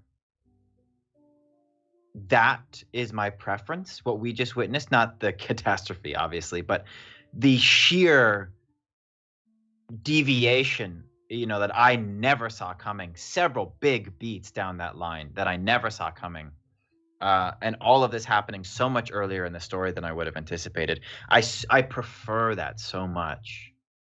And I think that's why the perks have become more, the chat buys have become more substantial as far as like plot weight, because I want it. I used to fear it. I want it now because I think it's so cool, And Poirot, I think, is initially just summoned for a scene, and it says that he hinders more than helps. So in the description. So but he's gone now, right? He's out now. As far as you know, he turned the corner and left. Okay. And I just want to say to chat, like, I don't want any of this or the resulting discussion to discourage any of you from like popping in and doing those things. Why would it? It's their story. Because they don't want to blow up a building. One time they blow up a building. One time. I mean, and that's our rolling. Jesse, that led you to blew that. up the building. That's true. Yeah. What did you say, Lisa? I said our rolling and decisions also led up to that moment. So that's true. You know, I tried to intimidate him rather than take him out right away, And it worked. Okay, we'll take a quick 2-minute break and then we'll get back into it. Okay. Bye.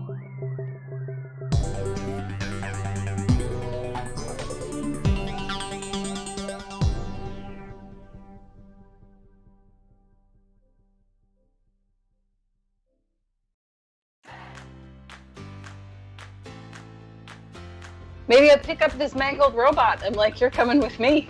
Oh my! What an interesting choice. Naylan is my first name. Junge is my last name. Okay. Mr. Gunge. Junge. It's a Mr. soft G. He looks at the summoner over your shoulder, and this robotic smile fluctuates and goes, I'm not sure its capabilities will be able to immediately fix all of the ailments of your party. I realized that me taking the form of someone close to you would put you at ease. Well, that didn't work. I feel much more ill at ease. Oh, well. Whoops.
Matt Vansel. Does it make me magical?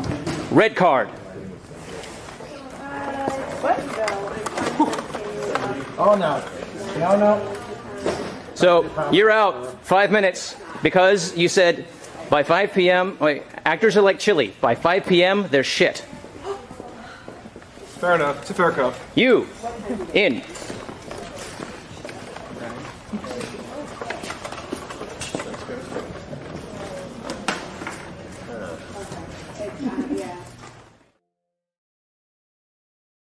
The following is a paid advertisement. You all had the stew? Mm-hmm. Okay, Yeah. I need everybody to make an easy constitution check.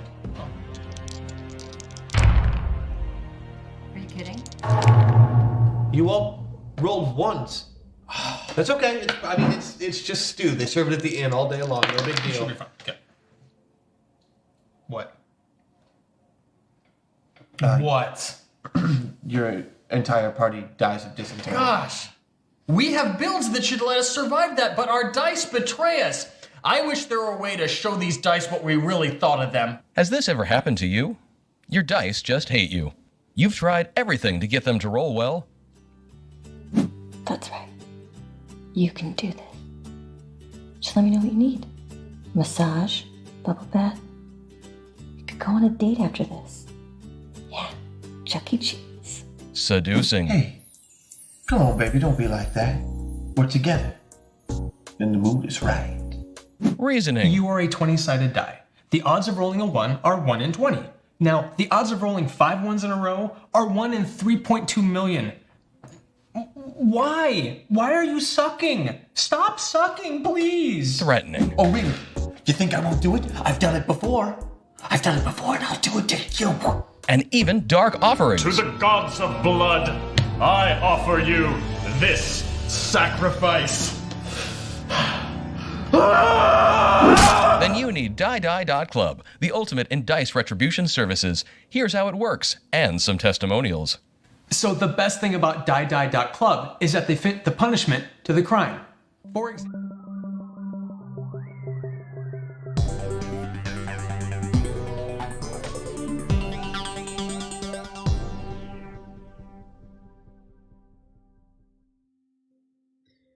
Okay, I think that you guys, the three of you who just witnessed this explosion and helped rescue the people who were caught in it, I think that you are heading back towards the Glamorous Fowl, and Sam Hagen Detective Agency is on the way.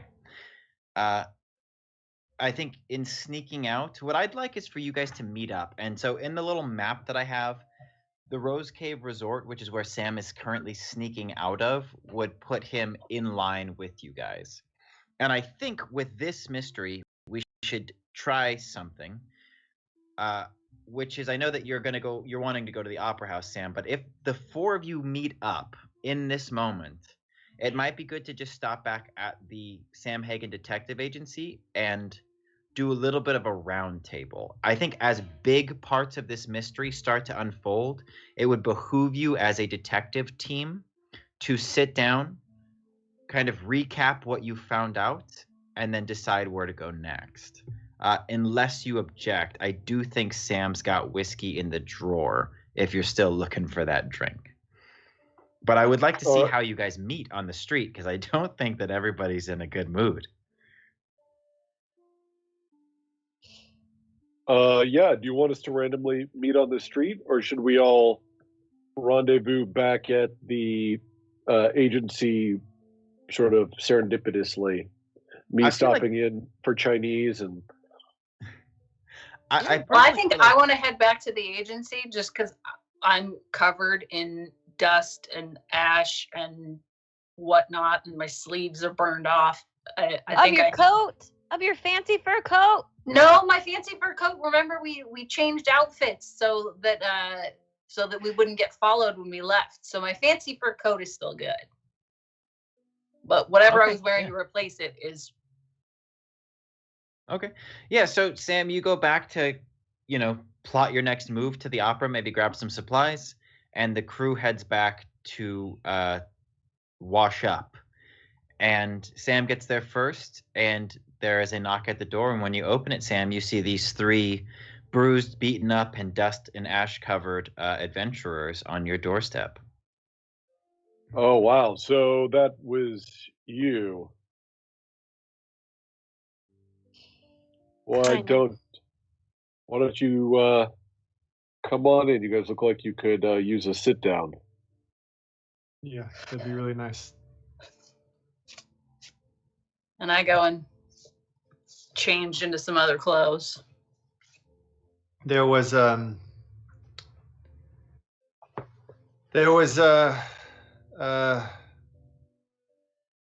casualty, Sam, and well, there you go. Now you know. Wait, there was a casualty. Yeah. We ran into Cenac. He's corrupted. And he's got the Ozai device.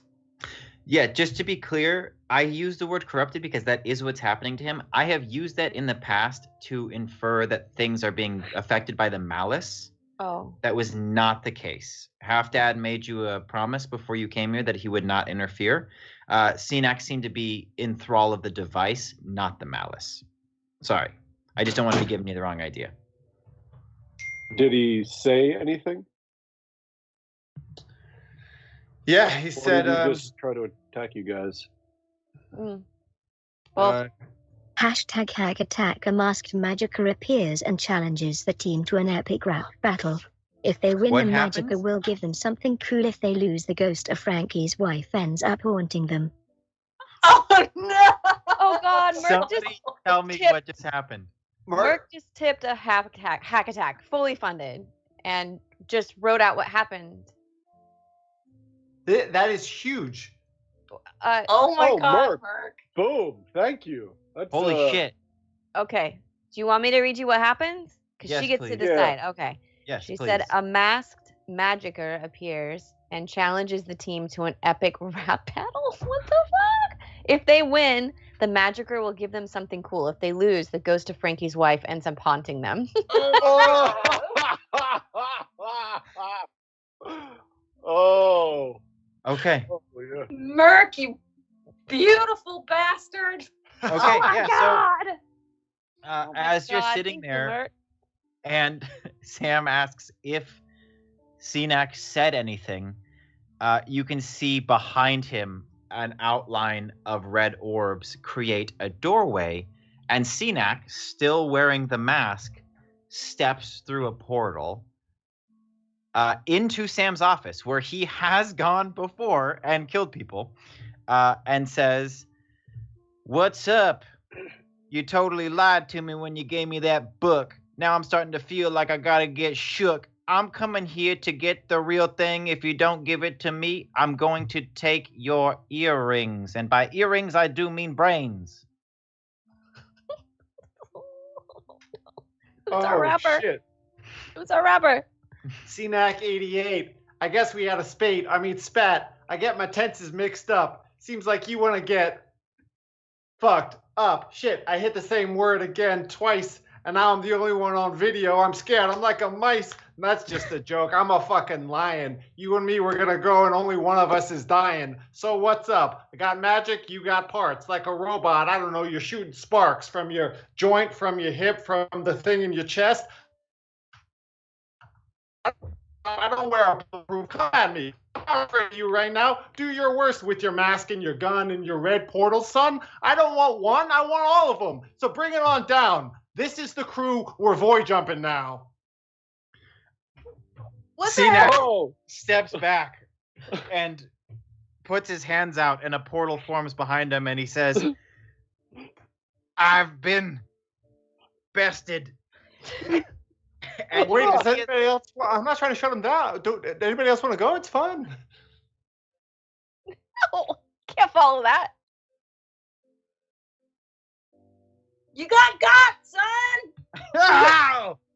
You can see as he's going to give you something a bit abstract. Merc, you're the shit. Merc wants to hear everyone, so that means we all got to throw down a rap. Okay, yeah, so Cenac grabs himself on the edge of the portal before he's pushed through, and he says, "It seems like this psychic fool has come and brought some tools to dismantle my rhymes, my life, and my jewels. But I come back to you as the portal-hopping robot to see what game you got to get me before I get got." And he points to Rex. Hey, my name is Rex, and you know what? I'm gonna hex you with this magic crew who's gonna bring it down and turn you into parts. What? Then you won't be so smart. Hey. Yeah. He actually gains some momentum on crawling out of the portal after Rex's and says, "You're real big, Rex, when it comes to your arms, but you're not so big when it comes to your psalms. I only spit the truth. I'm a robot with the juice. I come now to see who's got the deuce. And he points to Sam. Don't step to me, or I'll take you to the flicks. Put up a picture starring Private Dicks. I'll put you in a coffin, put you in the ground. Because if you need to solve a crime, well, I'm the best in town. I take out the match, I flick it, feel the spark.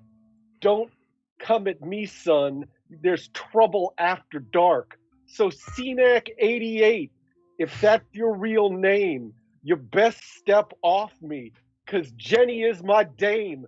You came out of a portal and clocked her in her crown. I came into my office and she was on the ground. And now I'm getting steam, son, getting hotter than some Mushu guy pan. So if you don't get up out my office, I'm gonna show you the back of my hand. He just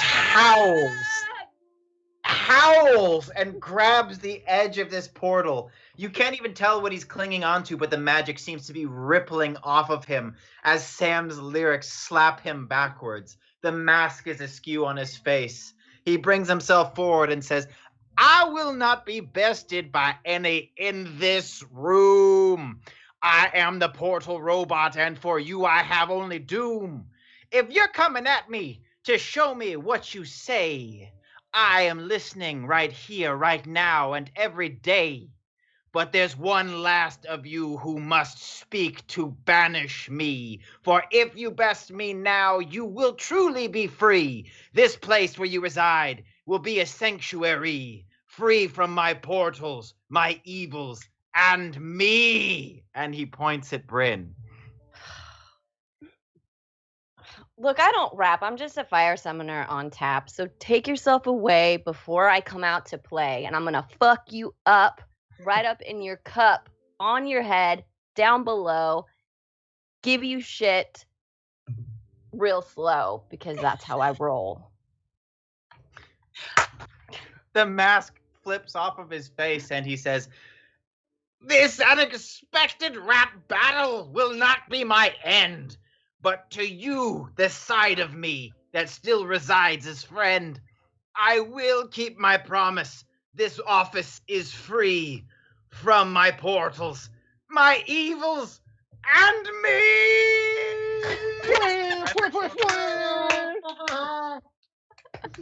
And in the midst of this very serious conversation that you were having, you could see another...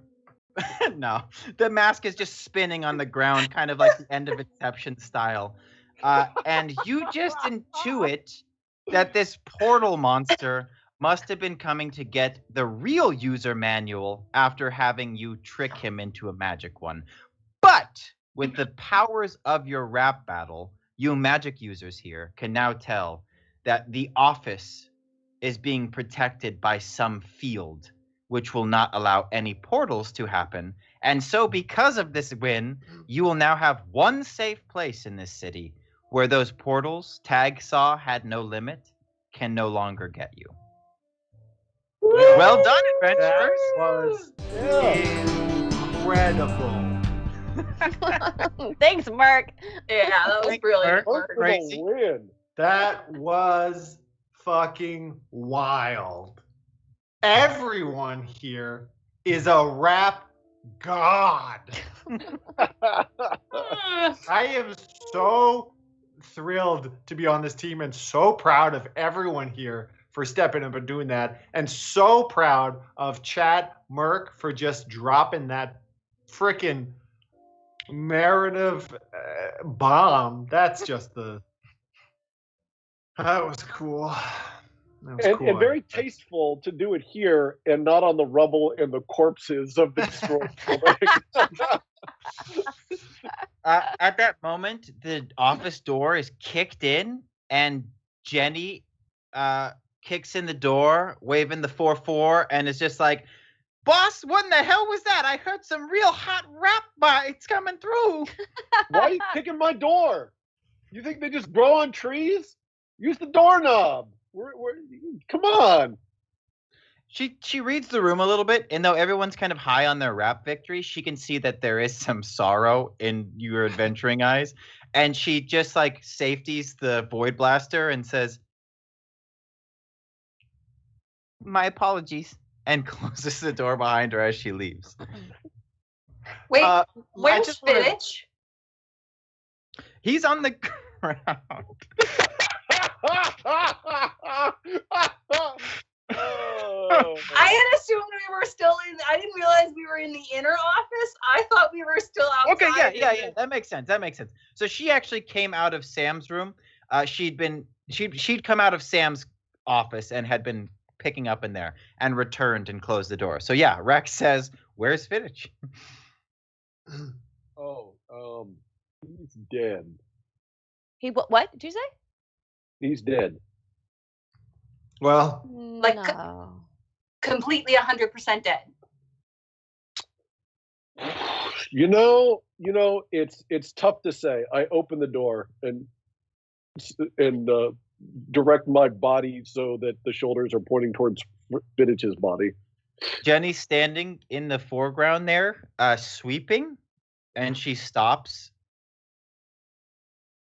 Oh, Jenny, just step to the side for a second. She moves. And you guys can see Fittich there. He's been moved onto his back, and so he is now lying face up on the ground. Well, at least he didn't have to be around when there was all of that rhyming. Oh, God. She's going to kill us. I actually didn't hate him. He was kind of dumb, but he was nice. I thought, what happened? He was liquefied. I assume by CNAC, because according to the markings on the walls, a portal was opened, knocked out Jenny, then opened a portal in here and killed Fittich. Which all makes sense, because now you guys have saved me a lot of time figuring out who set up this hit, because I found a lead that led to an old client named Ferdling. And so it's not the Morellis who are after it. It's been apparently it's been the rebels. I mean, the Morellis are probably after it too. They are, but they're convinced not in Fittich that it would settle his bets. They are expecting it. Yeah. So yeah, we got I'm gonna Mrs. Kale, who hired us to look after her kid. Ms. Kale, I'm sorry. I've actually out of game icon or have my whole life had a really hard time.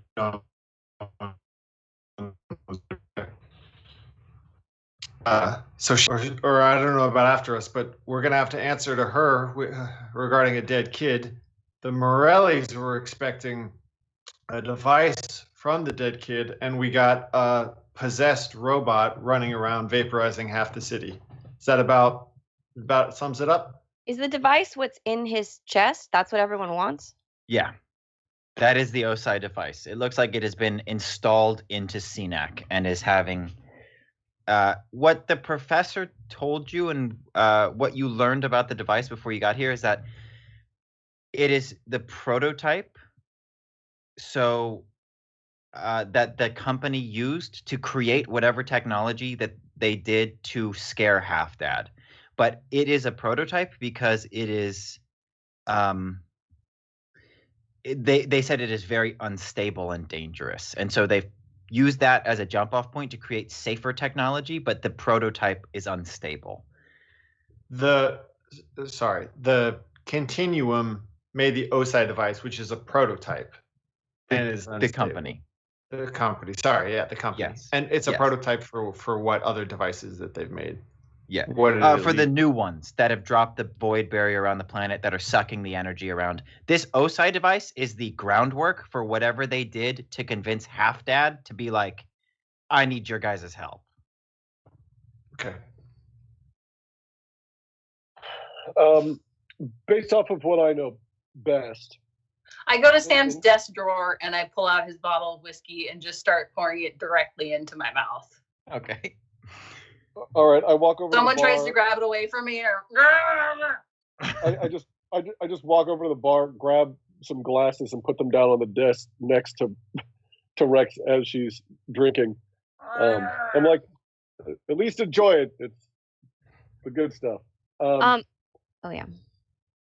I need to switch. He's wearing one of Sam's shirts, and I don't want Sam to be incriminated in this, so I'm gonna need to put Fiddich's shirt back on him. I don't know how that's gonna work. Liquefied body? He's liquefied, and I thought he was skin with like nothing on the inside. Yeah, but he's already. It's like all Jello on the inside, hot Jello. Yeah, he's It's not kind of like Harry already. Potter when he lost the bones in his arm. That's what I was thinking. Okay, I need to get the shirt off at least, so I'm gonna do that. Okay. This is a strange question that I don't necessarily want to ask, but how? We'll cut it off him.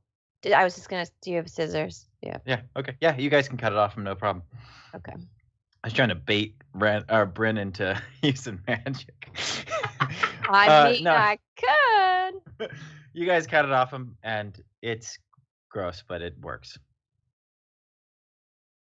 You now, having come up against CNAC, you can see that the energy he was using would have been able to do this.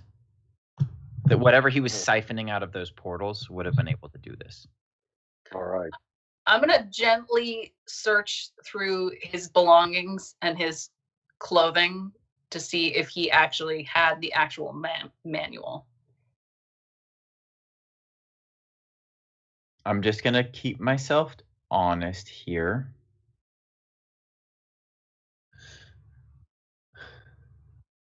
Okay, no, he doesn't actually have much on him. He has a couple cards. He has a card that looks like yours that has like company funds on it, and keys to his apartment, just usual bric-a-brac. He does not have the manual. But I think that in doing this, you begin to put together a timeline, and it seems like CNAC came to this place. There are hand marks on his throat, and if Fittich didn't have the user manual and CNAC showed up at the apartment immediately after killing him to look for it, there is a chance that CNAC was told by Fittich that the user manual was at his apartment, and you guys didn't find it, but there was also somebody who got there before you did, who ran away around a corner. So it was the manual that people need? I thought it was the thing in... No, everybody's talking about the device. The only person that's been curious about the manual so far has been CNAC, and he said that he thought it would help him turn it off. Hey, right. Sam, you know a French guy in town? I do. Well, I suspect he's got our book. Well. Yeah, we found him in Fiddich's place. Oh, okay. What's the deal? Is he an old friend or what? No. No, he's the competition. Oh. Well, I guess are we going to be able to track him better than he's going to be able to lose us? Yeah, you just go to any pierogi place. I'm sure we'll find him. Poirot likes pierogies. Oh yeah, they're delicious. I mean, everybody does, really. Everybody does. That's right. Yeah. Mm-hmm. It's one of the only things that we ever agreed on. Well, look. I hear he likes pancakes and pot stickers too. And peanut. Poirot likes pierogies, pancakes, and pot stickers. And peanut. And paninis. All right, so we got a lead in an opera house. We got Frenchie at the pierogi, panini, and pot sticker place. You could always go to the shawarma place by the university if we're trying to get in contact with the rebels, because they're the ones who have loosed CNAC on us. Yeah, I don't know anymore. I really thought that. I mean, I'm wearing the underwear. I thought. So is my mom. Oh, that's. I mean, I could run it by her if she's part of the rebels. I don't know if she knows exactly what's going on. Do you want to call her? This is one of the few opportunities where you're actually on a planet that you can make phone calls. Yep. Okay. You dial up your mother's ship. Her really fucking sweet summoner spaceship that she flies. And she does answer. And she nothing. This is one of the times it was like she's just traveling. Nothing's crazy. It's going on. So she just answers and she's like, "Oh, hey, Bryn. Hello. How are you? Have you cleaned up since the rubble event? So you're just covered in dust and just like the eyes have been wiped away." Okay. She says, "You're dusty." Well, yeah. So Void's a little bit of a crazy place. Just a little bit. Wasn't really expecting it. Things aren't going so well. I'm gonna try not to do the thing that I usually do, where I list a bunch of crazy stuff and freak you out. So I'm gonna get to the point. CNAC 88, who's part of the rebels, took the what's it called? The OSI device. OSI.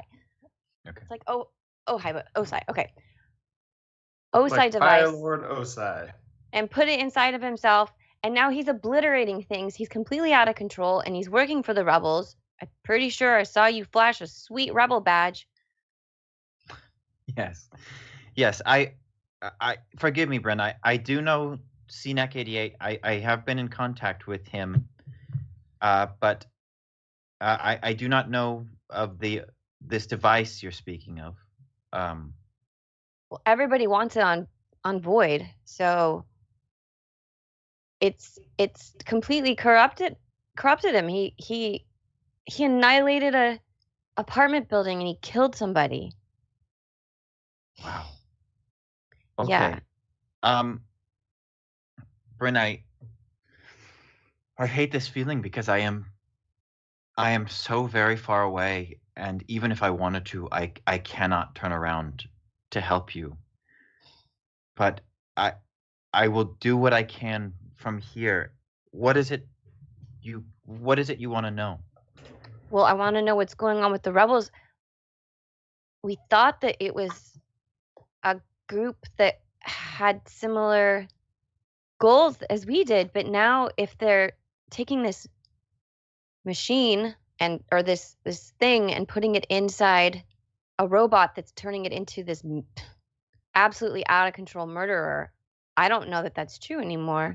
So how do we broach them? I'm a little bit at a loss. Well, you have to try to understand what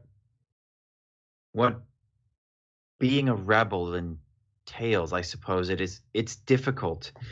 A huge amount of their energy and time right now has been largely administrative. While this sentiment of their movement has lasted throughout, well, probably the entirety of the company's dominance in this system, there's been no central body, no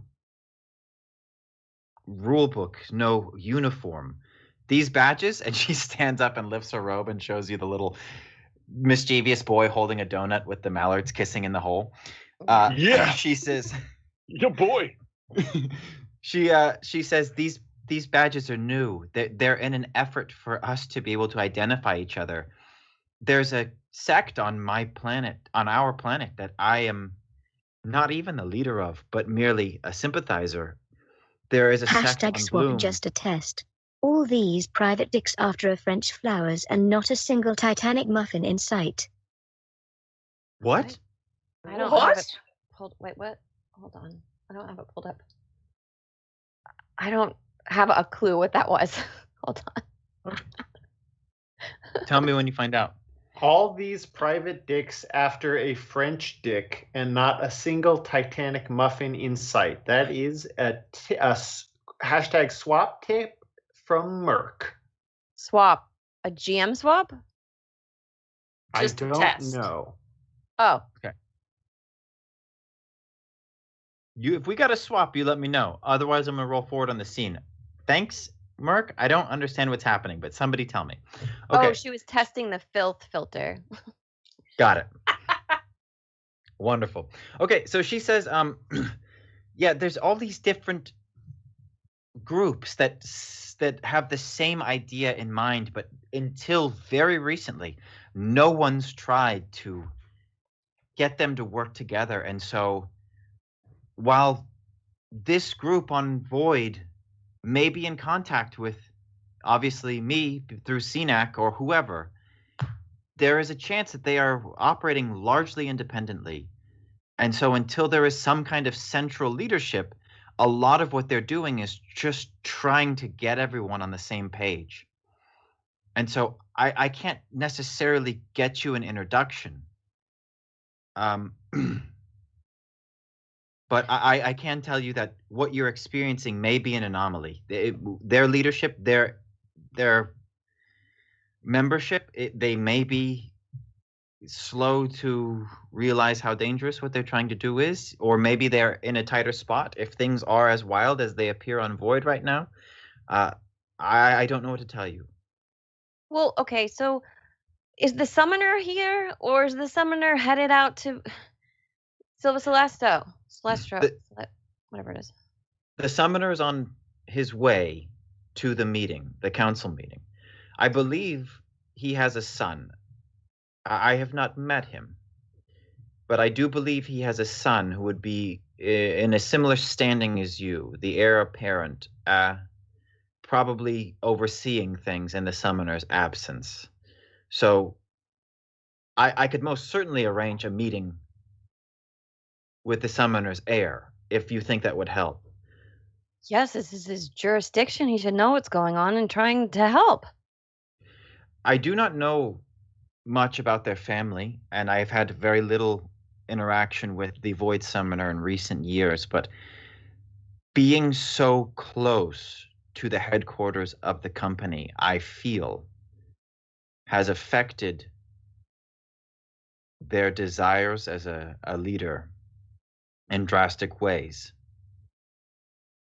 I feel that more so than any of the other summoner families, the Void Summoner is tied to the company and their agenda to an extent that I could not define. So maybe we could use them to infiltrate the company? Or the... Bryn, you're doing some crazy stuff out there. Look. I'm very jealous. I haven't had a lot of sleep. I'm hungry. It's been difficult. It's been a really hard day. And then we lost. Miss Kale's son died, Fittich. Oh yeah, that happened. Sorry. I forgot. I left that out. He was killed by CNAC. Miss Kale by her reputation, unfortunately. So right. I'd be careful with that. Right. She asked us to find something of her son's, at which we didn't, and he died. So I don't know how we can keep this from her. Bryn. Ooh. Advice. Don't tell her.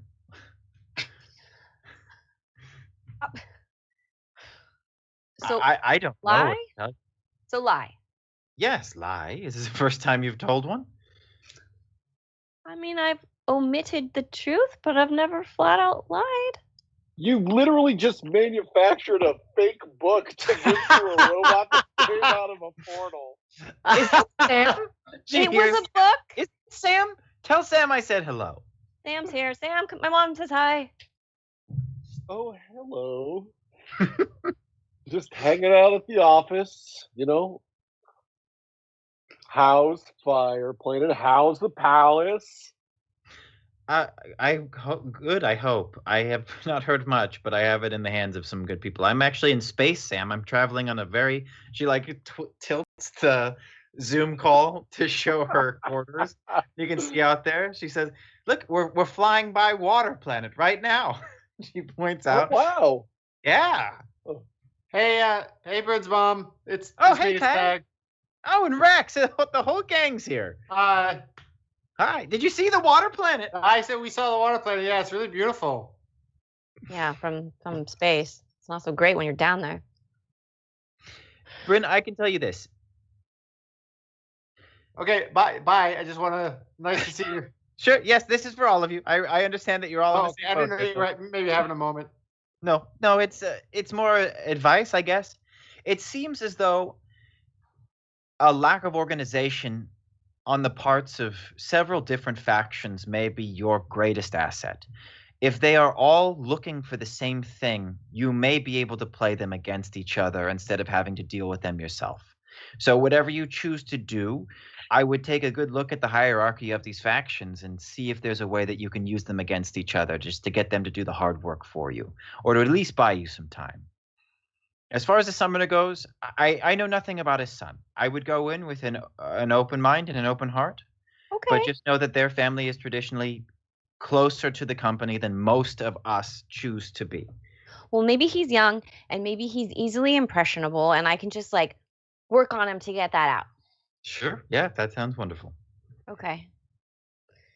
All right. Well, I'll check in hopefully with good news soon. Please do. I always love hearing from you. I'll let you know how the council meeting goes. Okay, that sounds good. Bye-bye. Bye. Nice to. Oh, she's gone. Okay. Rex is still drinking. You can have a +1 to all charisma checks, but a -1 to dex. I'll take it. I put a hand on Rex's shoulder. Hey, what's got you? What's got you right now? I've seen you face down monsters. I was gonna look for an adjective, but they are monsters. I feel like the noun does the work for me.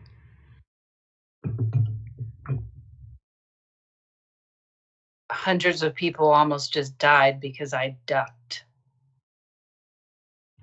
Rex, that's not your fault. If you hadn't, I mean, a beam of pure energy was being shot at you by a possessed robot. What were you supposed to do?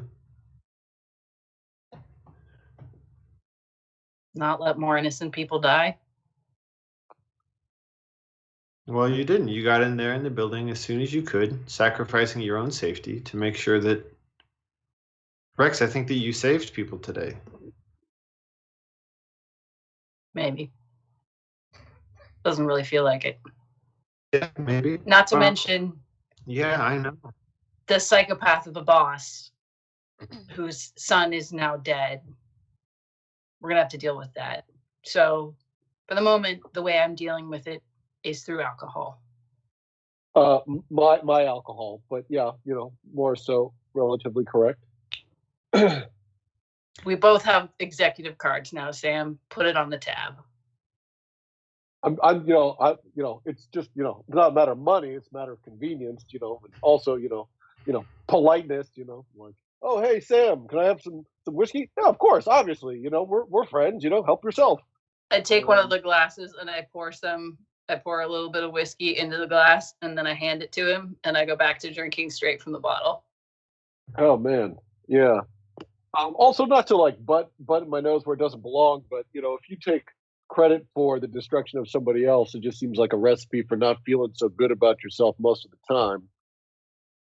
It's like if somebody tried to shoot me with a gun and they missed and shot somebody else, I don't take the blame for that. Being like, man, I sure wish I was a bullet magnet. CNAC's the bad guy. You're not the bad guy. Plus, if it's going to take down a building, it would have gone right through you even if it had hit you. So, then there would be 2 fatalities. So That's true. Yeah, I guess that's true. No, it's definitely true. If you're feeling raw about it, we got to find that CNAC and give him a little back and forth over across the tape deck. Yeah, but it's not his fault either. He's just a pawn. He's just a pawn? What is he? Was he programmed or? Well, that machine's done something to him. That's not the CNAC we knew. Is this like a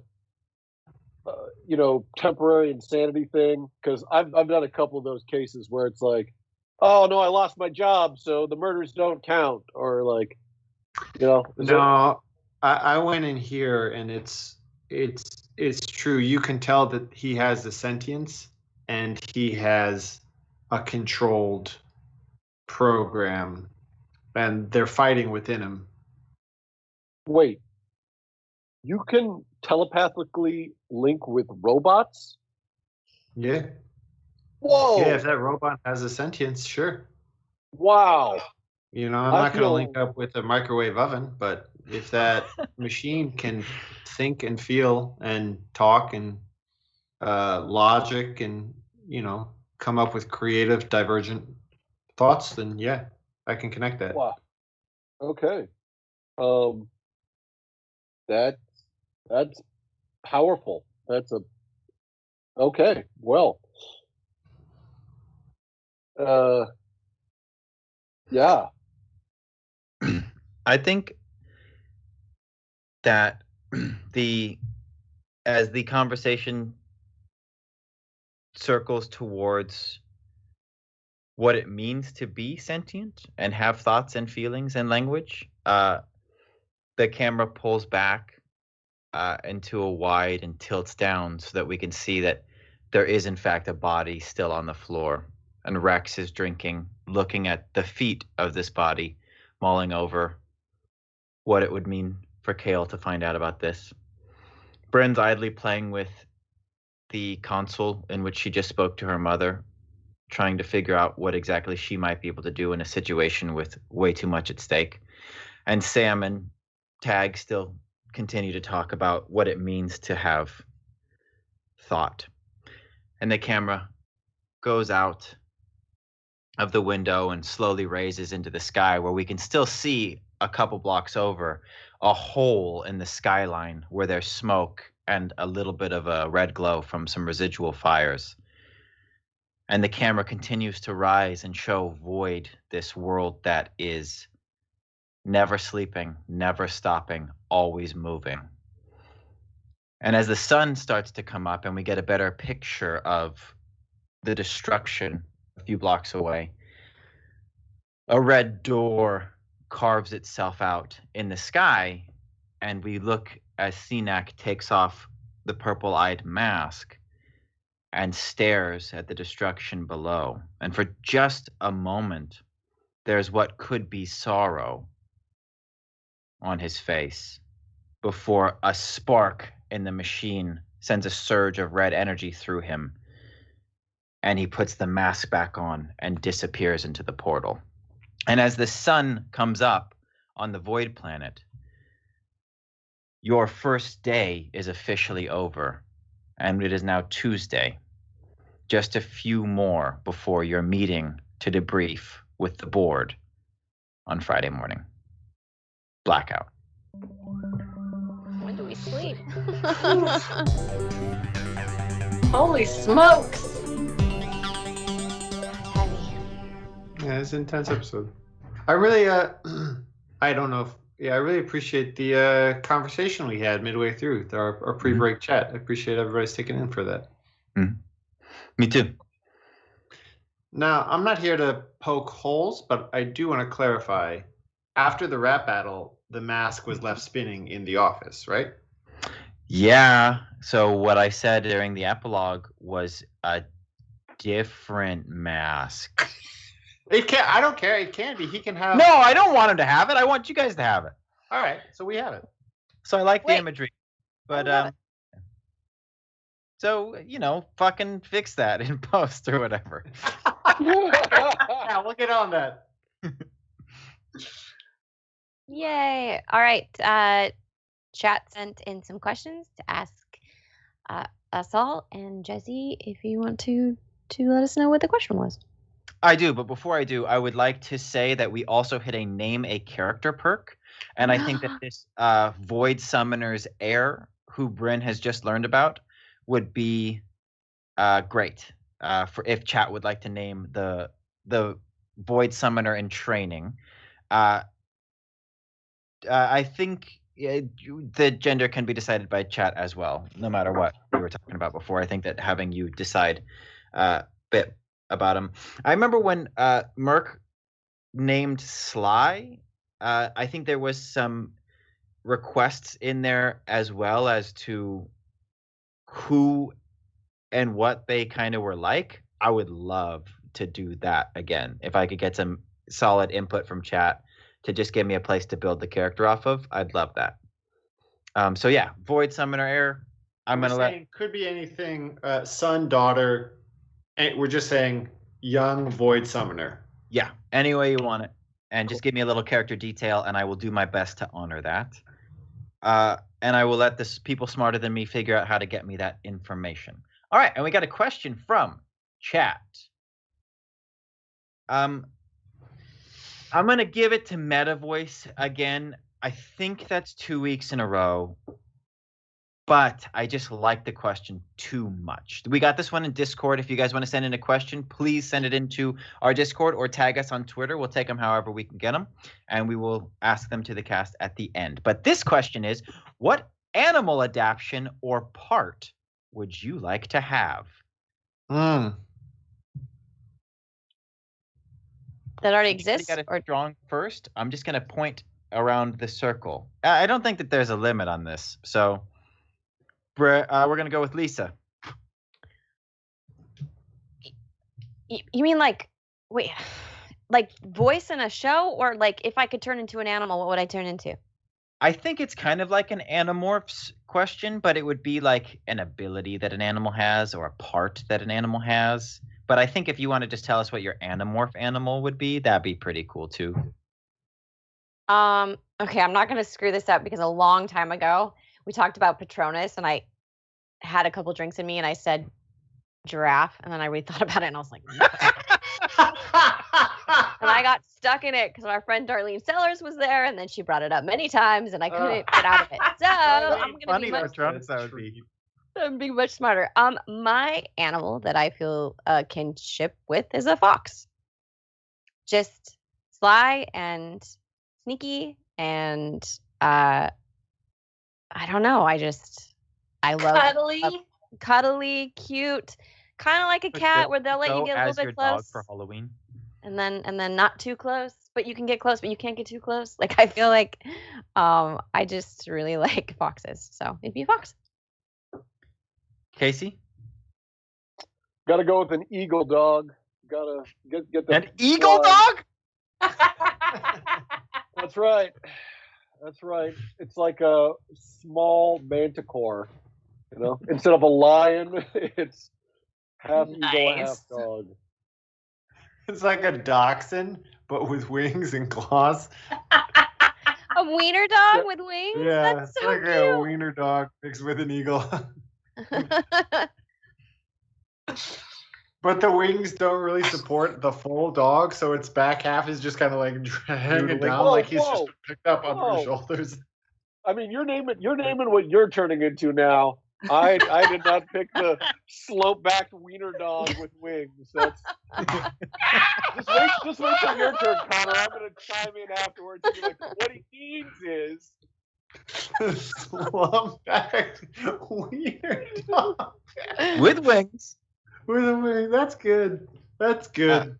Trin? Okay, the way the question was originally asked, I thought it meant like what animal part would you want to have, not like what animal would you want to turn into. Right, I just don't like to tie you guys down, but if you want like a shark fin, tell us why. Oh, I mean, I was just gonna go classic tail. You know, very useful, very versatile in lots of situations. We used to have them. Like, I think evolution fucked up there a little bit. I think they can still be very useful. Yeah, Trin makes a good point. She's definitely going with a scorpion tail for sure. Connor? I do want to challenge myself to take Trin's path here because it is harder. I want to say like, I know that Sam Raimi's Spider-Man is probably not how zoology works. When we like see the like close-up insert on Tobey Maguire's fingers that like get the little hairs coming out. But whatever it is that allows certain insects to climb up walls and hang onto ceilings, I think I'd go with that.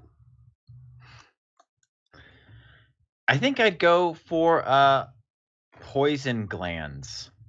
Ooh. I'd want choice. They just ooze. They just like drip out of the corners of your mouth. You have to keep a handkerchief around and just like keep dabbing at them. No, because I was just about to follow up and say that I would need to have complete control over them because I wouldn't want to be giving like Sarah a smooch and just poison her or whatever. I'd be eating a cheeseburger and poison myself. I spit when I talk a lot too, so I would be like ordering a cappuccino and like, the waiter like eyes would fall out. So I need, I need control over it. No, verbal's binding. You said that's what you wanted, and that's what you get. It's the skill. You're just going to have to practice. If you accidentally kill some people, those are the consequences. When I gleek. Yeah. Casey's the slumpback wiener dog, and you're killing your barista every day. Yeah. And Connor is part sticky hand. One of those little ropey sticky hands. Just no, exactly what you're talking about. Yeah. And even though he can climb stuff, he gets very dusty and dirty. Yeah, they just get covered. You can't drop me on the ground. And like, you can't play with me in a carpeted room. It's just awful. It's like, he's not climbing any more walls. Just that's it. Got to go back and do another quarter and get the. And so Trin has a scorpion tail, and Lisa's the giraffe patronus, and that's everything. If I can switch Lisa's to just a a body translucent part, giraffe. Casey's a slump dog. I'm gonna get snail eye stalks just so you guys have a field day with that. Okay.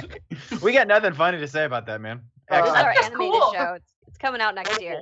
It's a noble. All right, Lisa, take us out of here. Oh gosh, thank you guys so much for hanging out with us. It's so fun. Wednesdays are just the best, and we couldn't do it without you guys. If you like what you see, please hit follow. Join our Discord. Help us build the show. We're pretty chatty in Discord. It's a fun place to be. We share lots of crazy fun chatter. Thank you to Mark Thomason, who is our tech guru. He's running everything behind the scenes, all the camera angles that you're seeing. He's incredible. We couldn't do this show without him. Thank you, Mark. Thank you to Aaron Buman, who did our intro and our music. The new Void Planet stuff is just so beautiful. His work is incredible. And then he does all of the sound and the music that we hear, that you guys hear underneath us talking. And thank you to Worky, our mod. She is the best. We thank you a million times. You deserve a million more. She does fan fiction. It's in the Discord. It's incredible. And tons of other stuff. Thank you to everyone that donated today. Thank you so much. I think it was Thing and Merc. Thanks for the battle. hack attack. Our first hack attack. The fucking rap battle. Woo! That shit was nuts. I didn't know what a hack attack was. Yeah, so Shaq can hack any event to happen. And that's what happens. That's wild. Yeah, I love it. The bar has been set. That's a high bar for a hack attack. It's super great. That was epic. It was epically great to watch you guys. It was very embarrassing for me. Jesus, stop that. I will not for a fucking second tolerate that kind of talk. You were right there rapping like a boss. I was right back in acting class doing the poem game. That's where it took me. It was like massively embarrassing. But it was fun. Anyways, we got the Reliables coming on next Monday. Brand new Zoe show. It's really, really fun. James hosts it, and lots of Zoe actors are in it. They're so entertaining. You can check them out at 6 p.m. Pacific Standard Time, and then we'll be back next Wednesday. And we would love to do a raid. This will be our first raid. Oh, wait, hold on. Tomorrow there's a Zoe game night thing. Tomorrow's Zoe game night, probably at 6 p.m. You can check it out here. I'm sure they'll throw it in their Discord too. Okay, we're going to go raid another RPG channel. If you wouldn't mind hanging out with us while we get the raid going, and go spam their chat with, I think there's Void Jumper emotes. I think we have them. So waffles, planets, whatever you can, and go show some love and support to another RPG channel, because that's what we love to do. I'm wearing my rating hat. Cool. We're going to do Saving Throw show. And that's got... That's Dom Zook's show. That's Dom Zook's show. So we know one of the guys that's involved, and he's wonderful. So let's go give them a little bit of love. Raid. Yes. Raid. Wow.